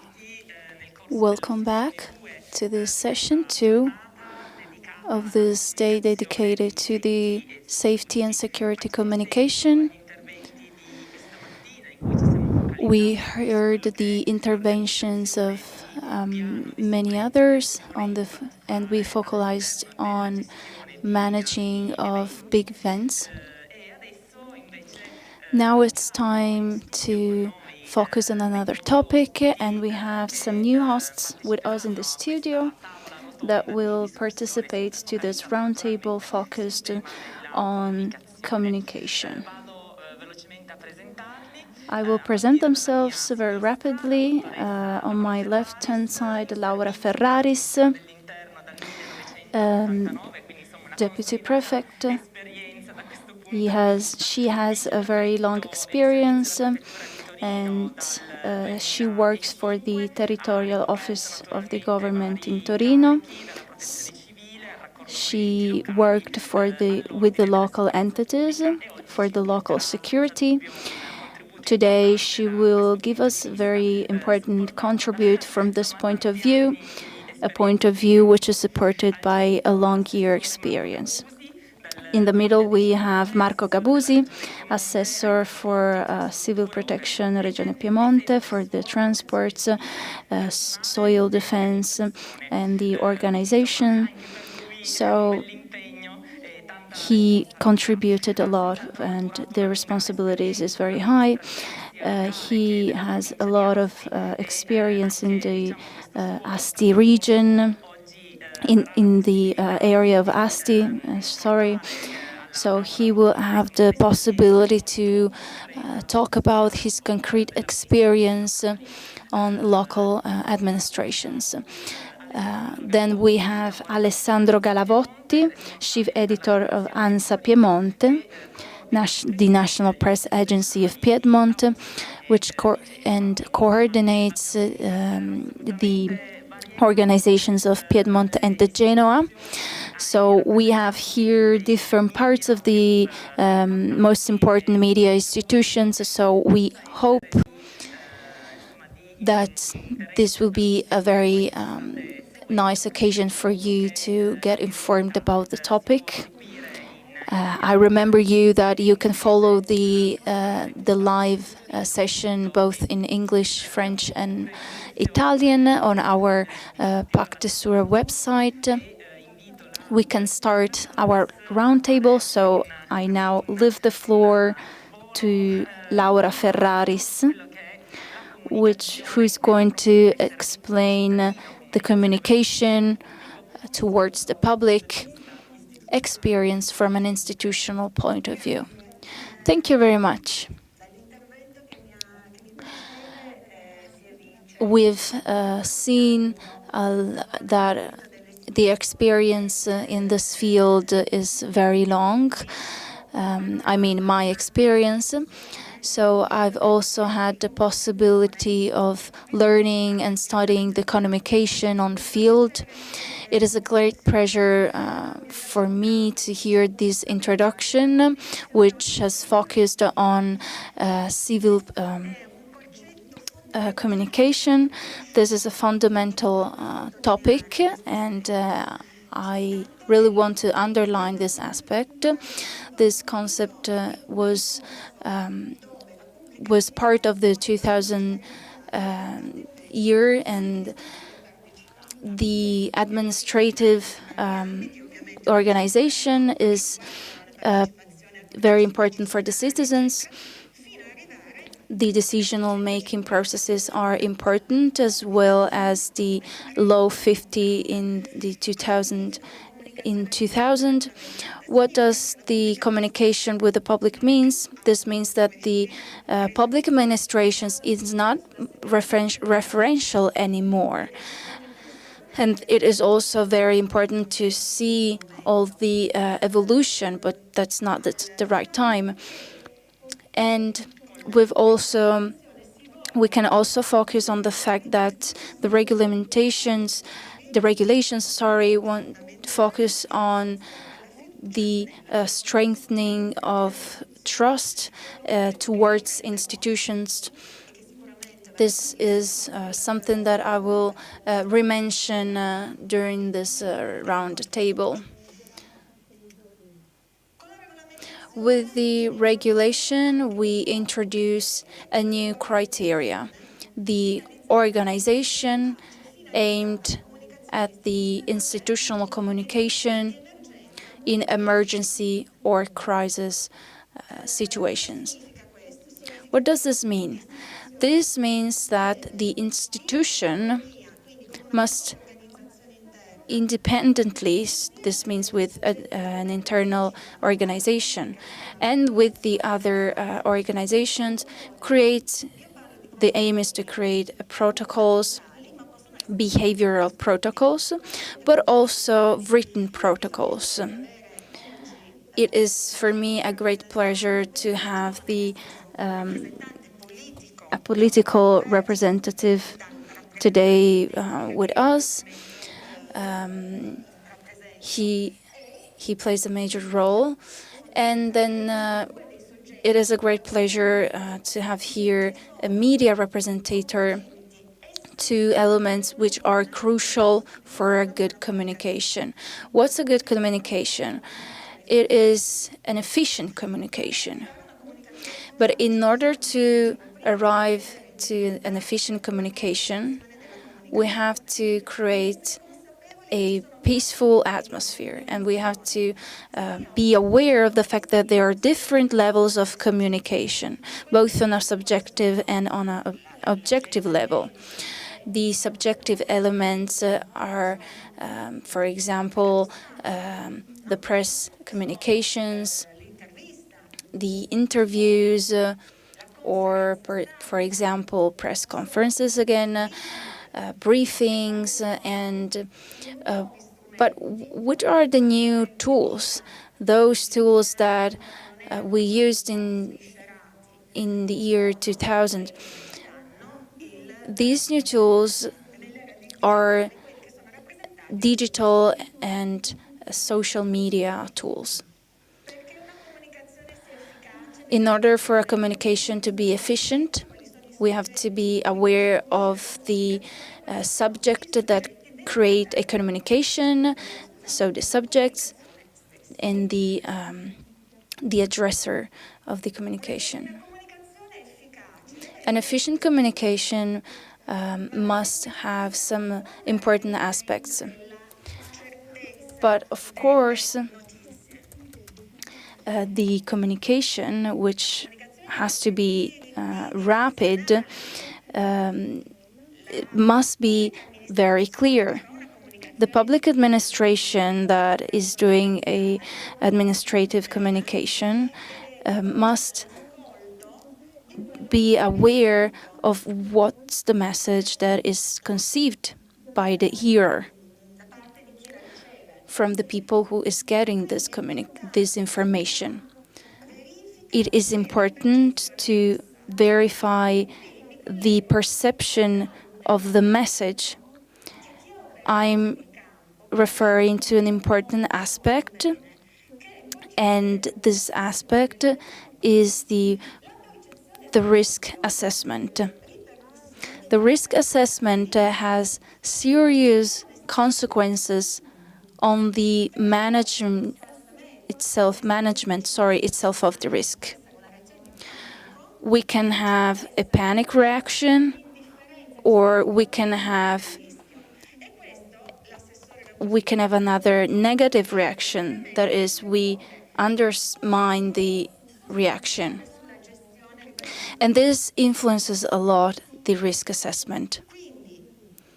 So, a communication plan must take into account the risk assessment and the communication of risks, two factors which are strictly related to each other. An institutional communication, an effective institutional communication, must be, in a synthetical way, must rely on some important factors this communication must be an open and competent, high-skilled and empathic communication. So it is important to say what is right, nothing more. I must be aware of what are the pros and the cons, what has happened, what I will do, and I have to reach a certain skill that enable me to communicate in the best way possible. Communication means being aware of what we are doing and the people that are hearing us. We have to manage the situation considering all these factors. The main objective of the institutional communication is to give information, but also directives in order to inform the population and make the population be aware in order to behave in a good way and in order to limit the risk itself. After 30 years of experience, I would probably say more, but we will surely have the time to go through this in the deepest way.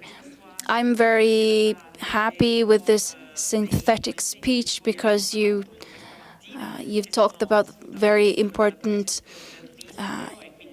aspects, the risk assessment or the cognitive bias that make the communication very even more difficult. So in this moment that we are living, the communication is fundamental, because if we don't manage the risk in a correct way, then the panic will arise, and then the situation will become even more complex. So that's why that's an important step. The empathy step is very important. We have to recognize the other people's status and emotional feeling. It is important to consider this aspect, especially in that moment of fracture of equilibrium. It is important to recognize the emotional state of the people, state of anxiety, the state of fear, and the state of panic, because it is just with an empathic behavior that the communication can be efficient. So it is useful for everybody to know that the different plans of communication are managed with high skill from the professionals.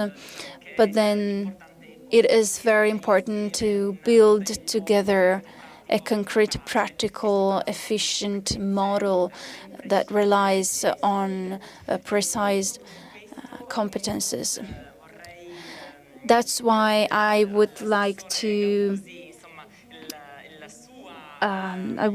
assessor Gabusi to talk about his experience. I would like him to talk about the experiences with the civil protection, especially in this period that we are living in relation to the climate change to the climate events that has taken place in Piedmont. So we are talking about something that has radically changed our lives. So I would like to know how to manage this particular episodes. Thank you very much.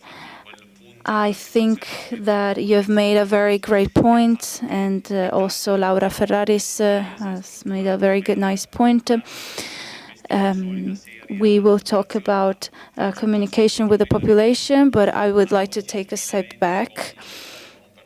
We live in 2020, but there's a lot to be mentioned before. In the Piedmont, a lot of climatic events happened, like the well-known flood of the 1994.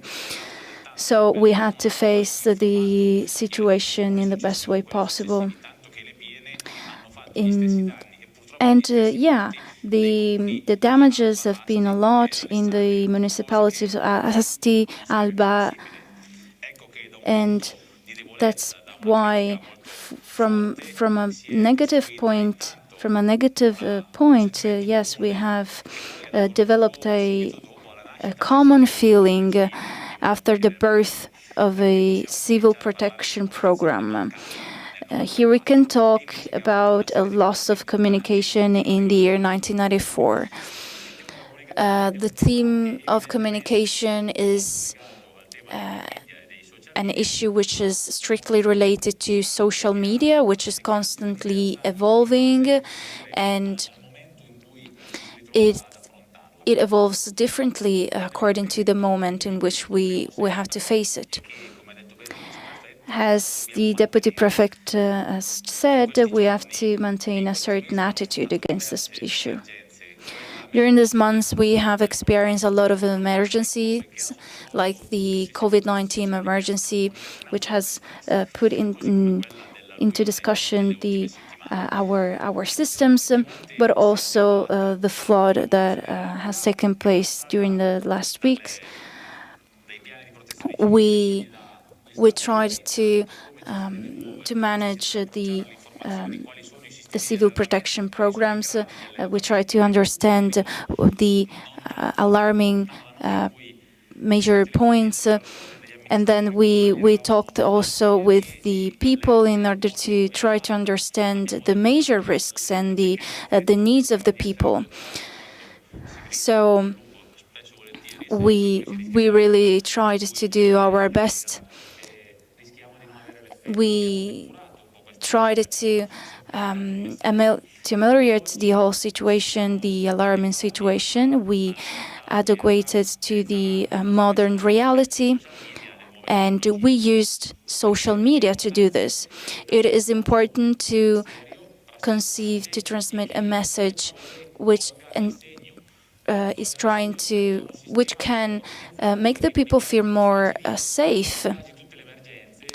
And this is typical of all the kind of emergency episodes, also during the coronavirus. But today we are able to know when the flood is going to happen, or where the people can move, and we know exactly what to do. So we can communicate this important information in time. There's a study on the risk assessment, and then we also need a series of people that are able to communicate with the public, that are able to transmit a concise message. There is a big difference between today and 1994. That's why today social network can help face the situation in a better way. Then this is also a very nice point. We have to focus on fake news too, because fake news are common at every kind of level, both on the healthcare system and on other fields. They put at risk the whole system, because the system itself risks to not to go straight if it has to consider all the fake news that are circulating around the web. So the population must understand this issue. There is a highest, the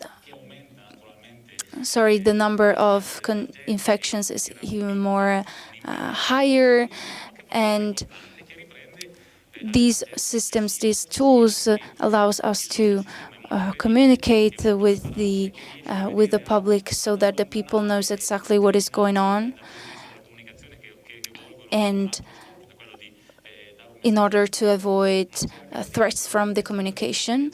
So we try to focus on the emergency itself. The work is very constant in this case, and this work is not done by a single administration, but is a work that is the result of collaboration, a very big collaboration in the country, the collaboration of the civil protection, but also the collaboration of municipalities. So this is exactly what we would like to do in the third phase. We say that the communication is really important, but then we must be aware that we have to put in place what we've learned from the second phase. The progress, the evolution will continue, but the population has demonstrated to be comprehensive and ready. So that's why we've done a great job, and we will keep on doing it. The mayors of different municipalities have communicated with us. They have received the alarming communications. They closed the bridges, so they acted as soon as possible, and these avoided for a series of victims to occur, to be registered. So this is a very useful system that could be used by the entire world. Thank you very much, and thank you for having focused on two important key points that we will focus on again. So we were talking about reliability of the person that have to transmit a certain message.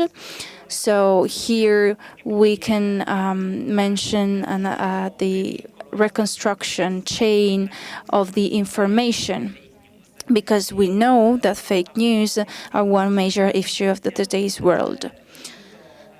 I would like to invite Alessandro Galavotti, chief editor of ANSA Piemonte, to tell us from the mediatic point of view how all this is working. You have a very important experience in the field. You've experienced important events between the two most important cities of the Pacte d'Azur project, Nice and Turin. Thank you very much for having invited me to this debate. Thank you to ENG Piemonte.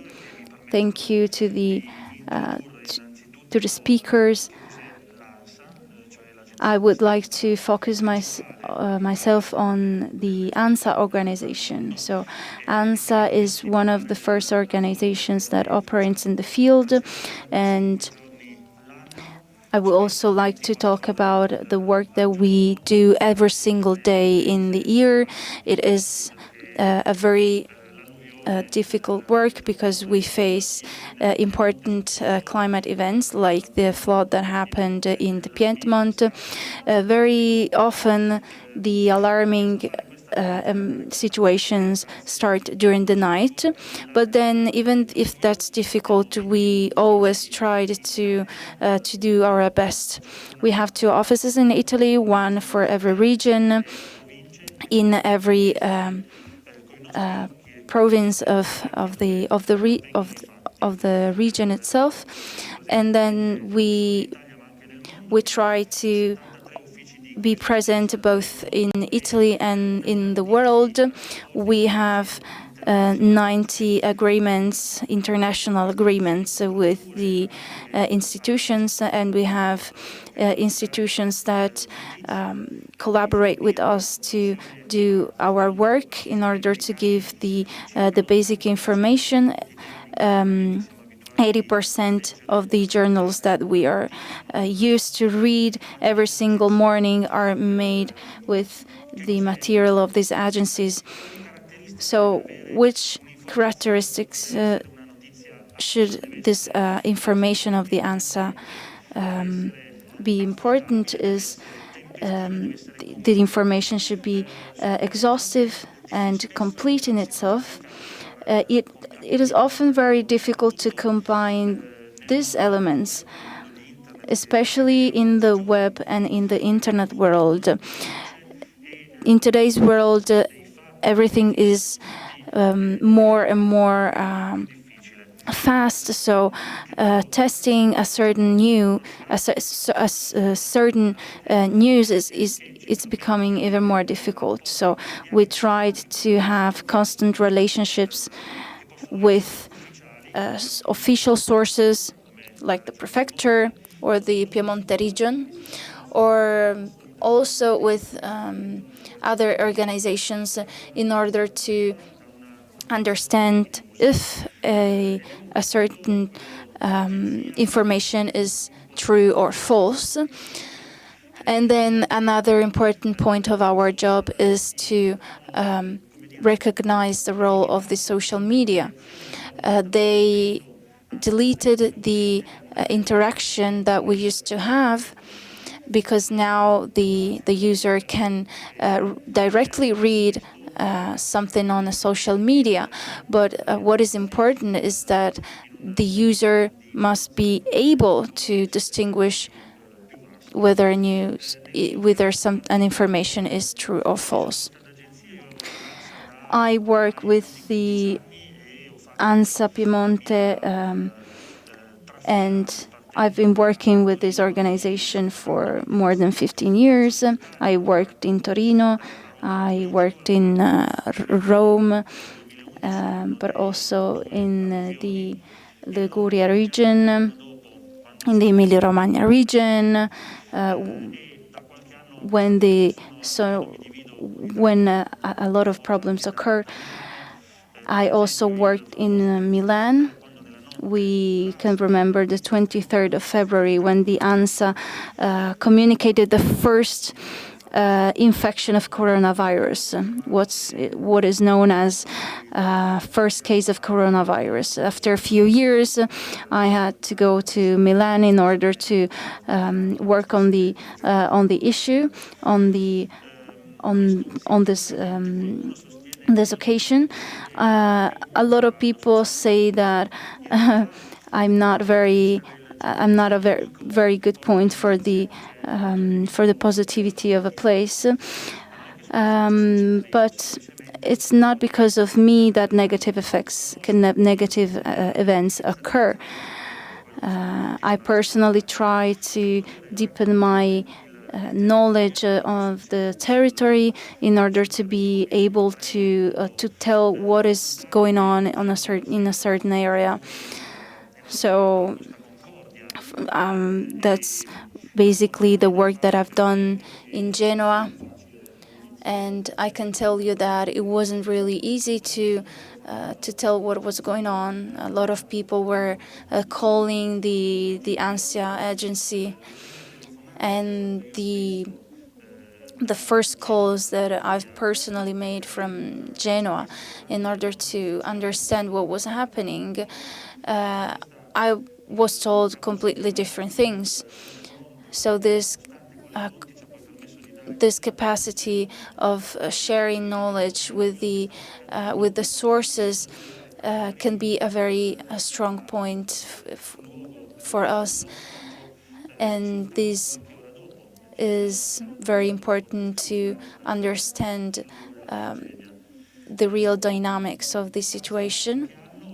After a few years, I also had the fortune to find myself in Nice when the 2016 terrorist attack happened. I was on holiday with my family, but I was the nearest journalist in Nice, so that's why I felt responsible for what was happening. So I was the only one who was able to tell what was happening in that moment. And it was a case that I was there. I arrived after a few hours, and then I was obliged, I was forced to tell what I had in front of my eyes. And then I had to go to the hospital in order to get information, official information on the people who get hurted and information about the people who died.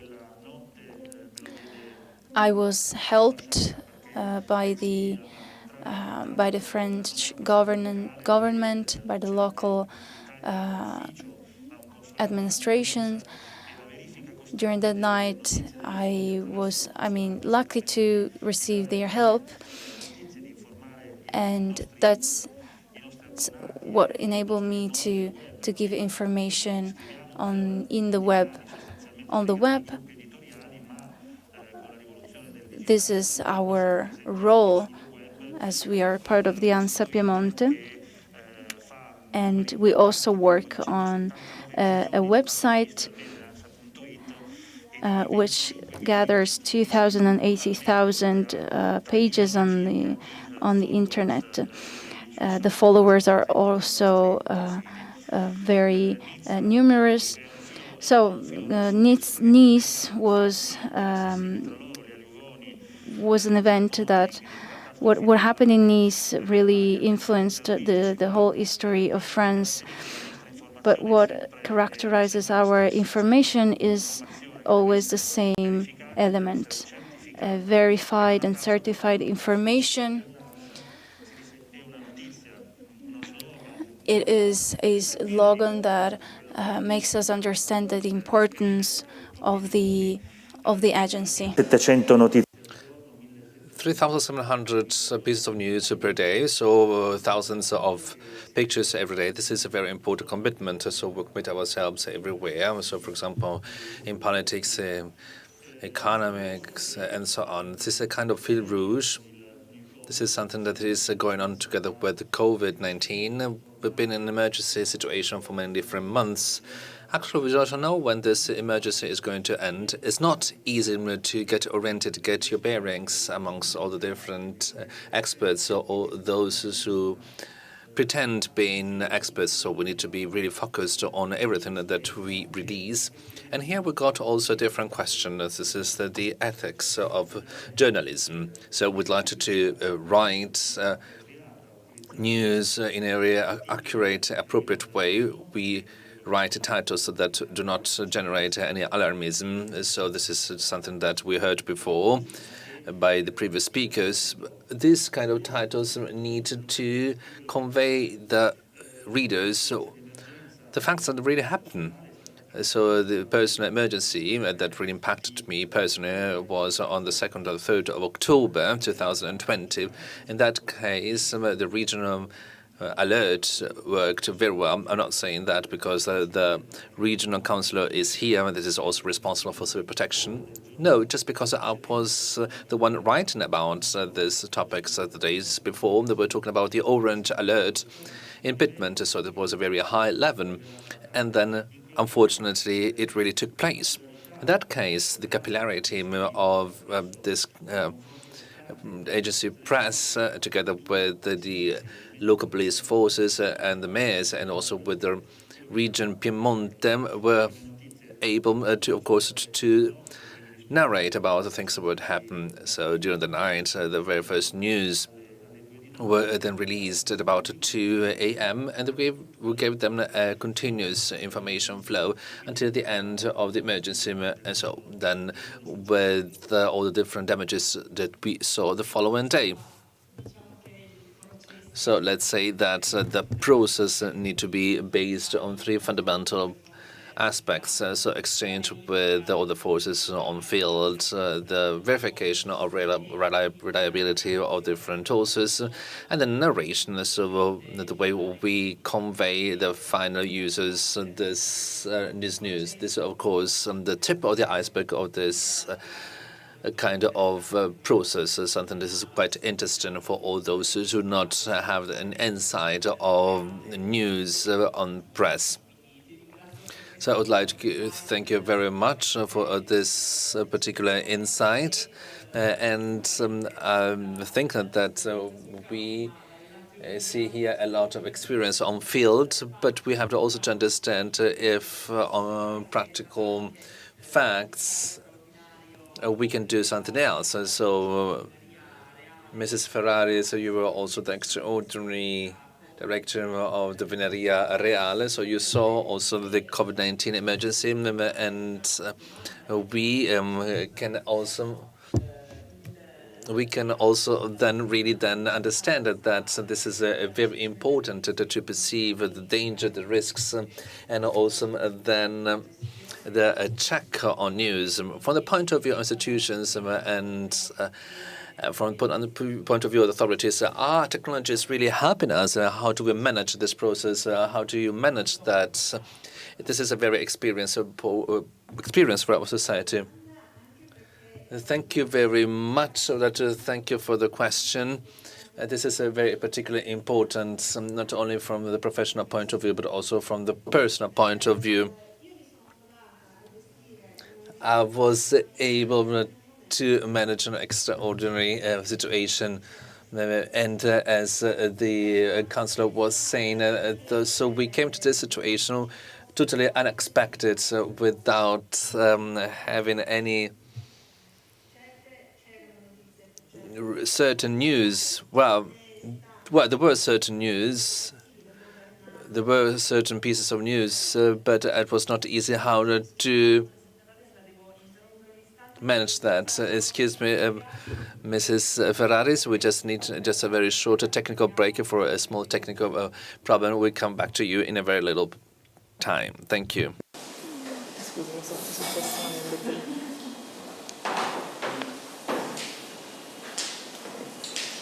Siamo noi funzioniamo tutti? Sì, dobbiamo solo riavviare. Ci sono una macchina.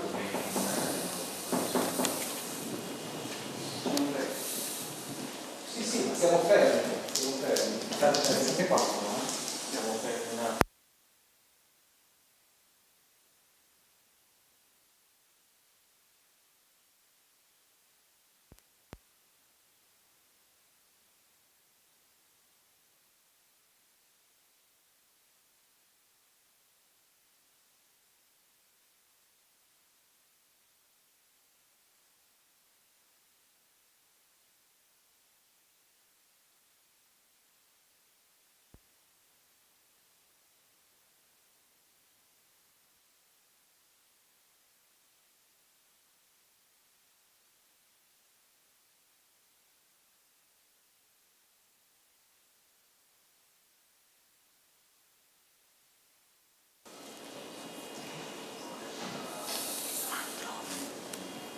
La mascherina. Riesci? Sì, ti ha dato quella Pacte Sur, credo. Vuoi che metta la tua? Non ho capito. Sì, non è la mia, se te l'hanno data mi Sì. mettila. Posso alzarmi adesso? Sì. Non so quanto dura. Un secondo.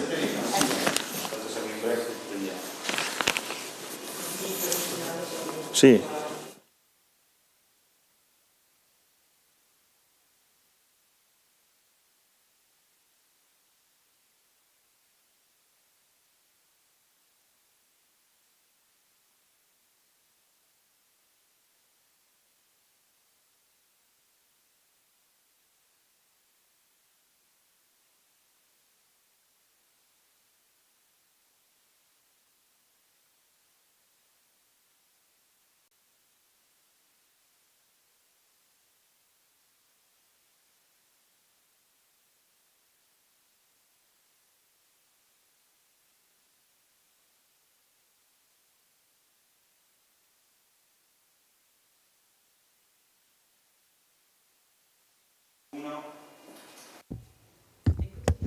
So welcome back here. Welcome back to our studio. There was a very small technical problem. We have solved everything. Of course, I'm going to give the floor now to Mrs. Ferraris. And she was about to talk about her personal experience as extraordinary commissioner of Veneria Reale during the COVID-19 period. So all the different systems that were implemented to assess the possible risks. So, as I was saying some minutes ago, this was an extraordinary experience from the professional and also personal point of view. Because the first thing that I felt very strongly was that in the light of a health emergency, so with some particular features and competencies, I was the one that had to fulfill a particular communication role with the citizens.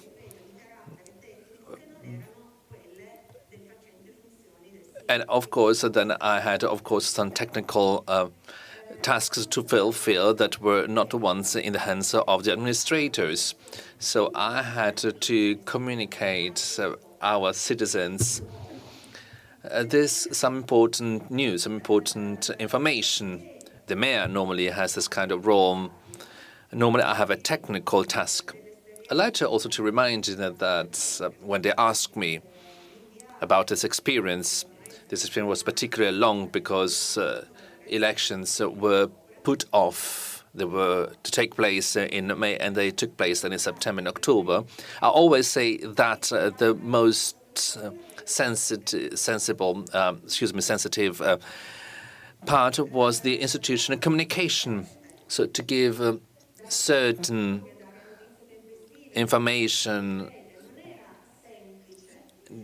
concrete information, sure information was not easy, and sometimes information in due time had to give sometimes some bit more room to the acquisition of certain data. In my technical role, of course, we have different features than in the ones of a mayor. So I was not the one that had to give and to release data if I was not sure about the reliability of such news. So thanks to the press office the municipality was equipped with, I did not have any press service because as a commissioner I did not have all this stuff a politician is surrounded by. Anyway, the municipality has a press office, and thanks to the press office, we also used some press releases. So, then the prefectures, are much more used to that, and I've got this experience in my background.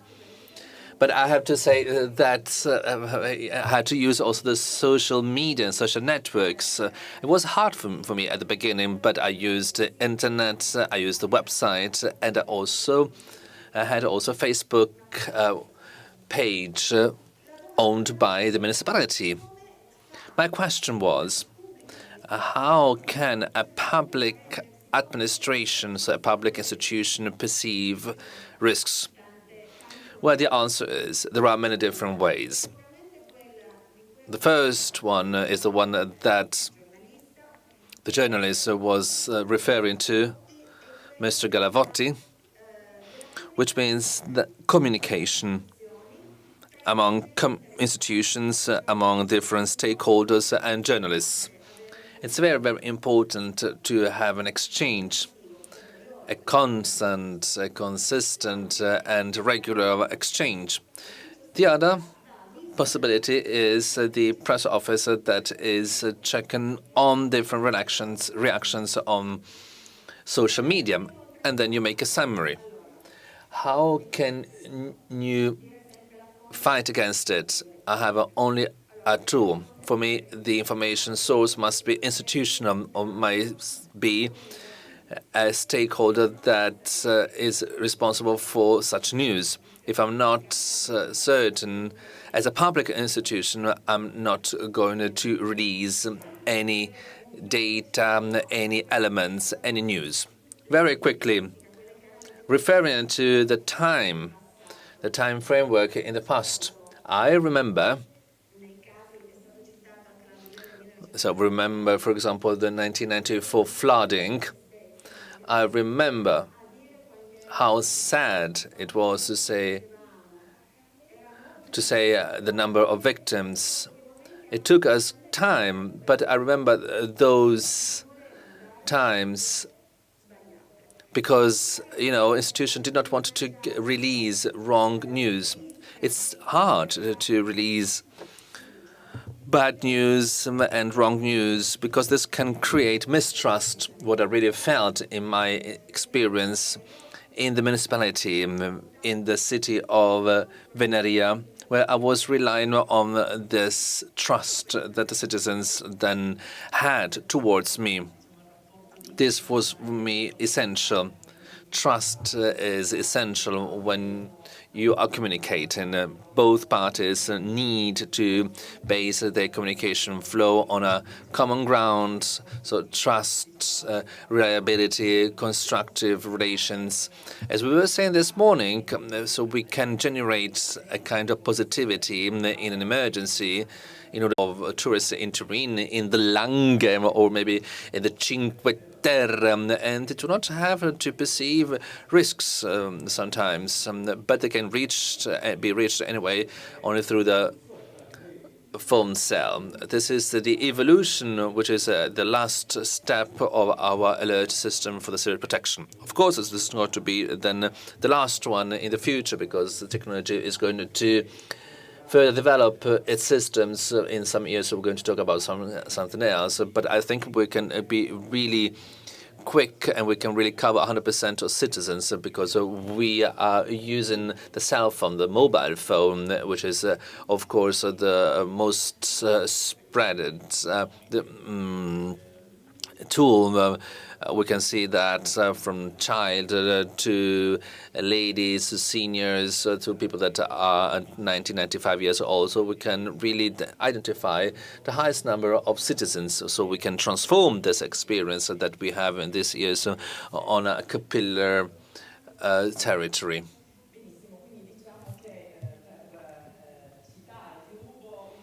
So there was something that I really liked very much. You said that our eyes and our ears where facts take place.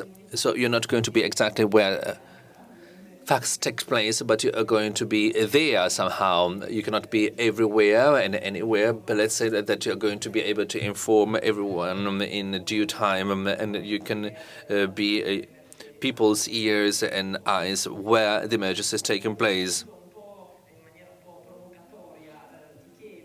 Now, as a kind of provocation, as a journalist, I'd like to ask you,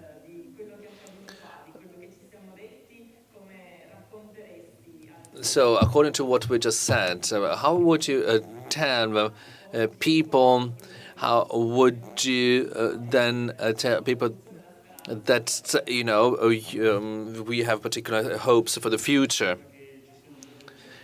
It's not a hope, it's a certainty for the future. Both the journalists, but also authorities, institutions have a common goal to inform correctly. This is what has come out from all our speeches and presentations.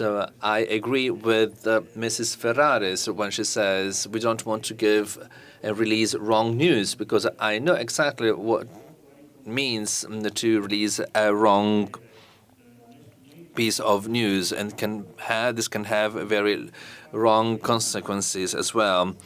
And these are effects that are impacting people, human beings.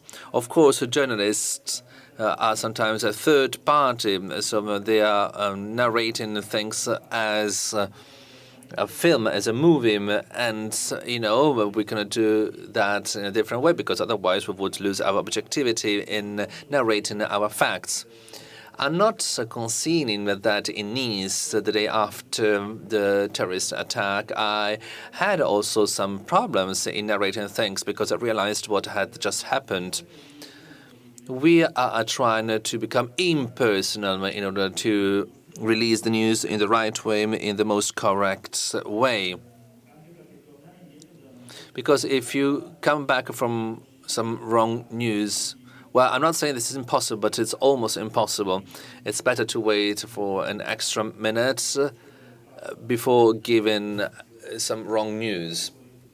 So the dialogue with institutions and with the local police and with institutional sources is absolutely essential. Essential is also then our tool to inform everyone in an exhaustive way, in a very quick way. This is the reason why institutions are our partners. They receive our news. They do not only help us to draw up this news, but also because they help us to narrate exactly what happens. I'd like just to tell you that newspapers have a catching basin that is geographically based. A press agency does not have any catching basin. It can be then read everywhere in the world, here in Italy, but also somewhere else in the world. And this is our strength.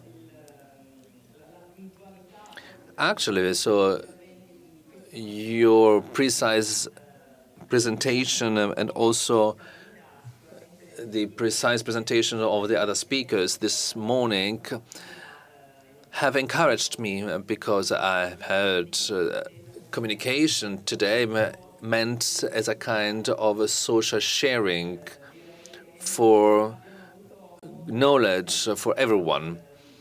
So I think that we have exchanged opinions during this round table, and so we were able to make available for everyone concrete, practical knowledge.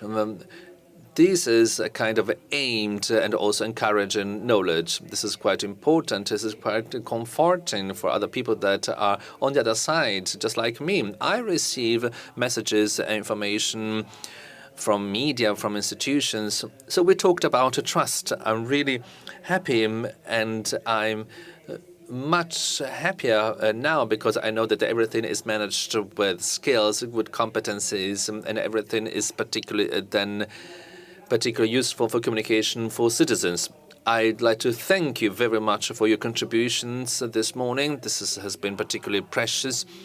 And we really hope that this may have very practical stimuli for the Pacte Sur projects. And we really hope that, starting from our experiences, the other cities in Europe, far away in somewhere else in Europe, can also then draw advantages in order to spread and disseminate this culture of prevention and responsibility, also in terms of communication. I'd like to thank you very much for listening. The morning session has come to a conclusion, so there will be then the third session at 2:30 p.m. dedicated and devoted to participatory security. Thank you very much for listening. Thank you.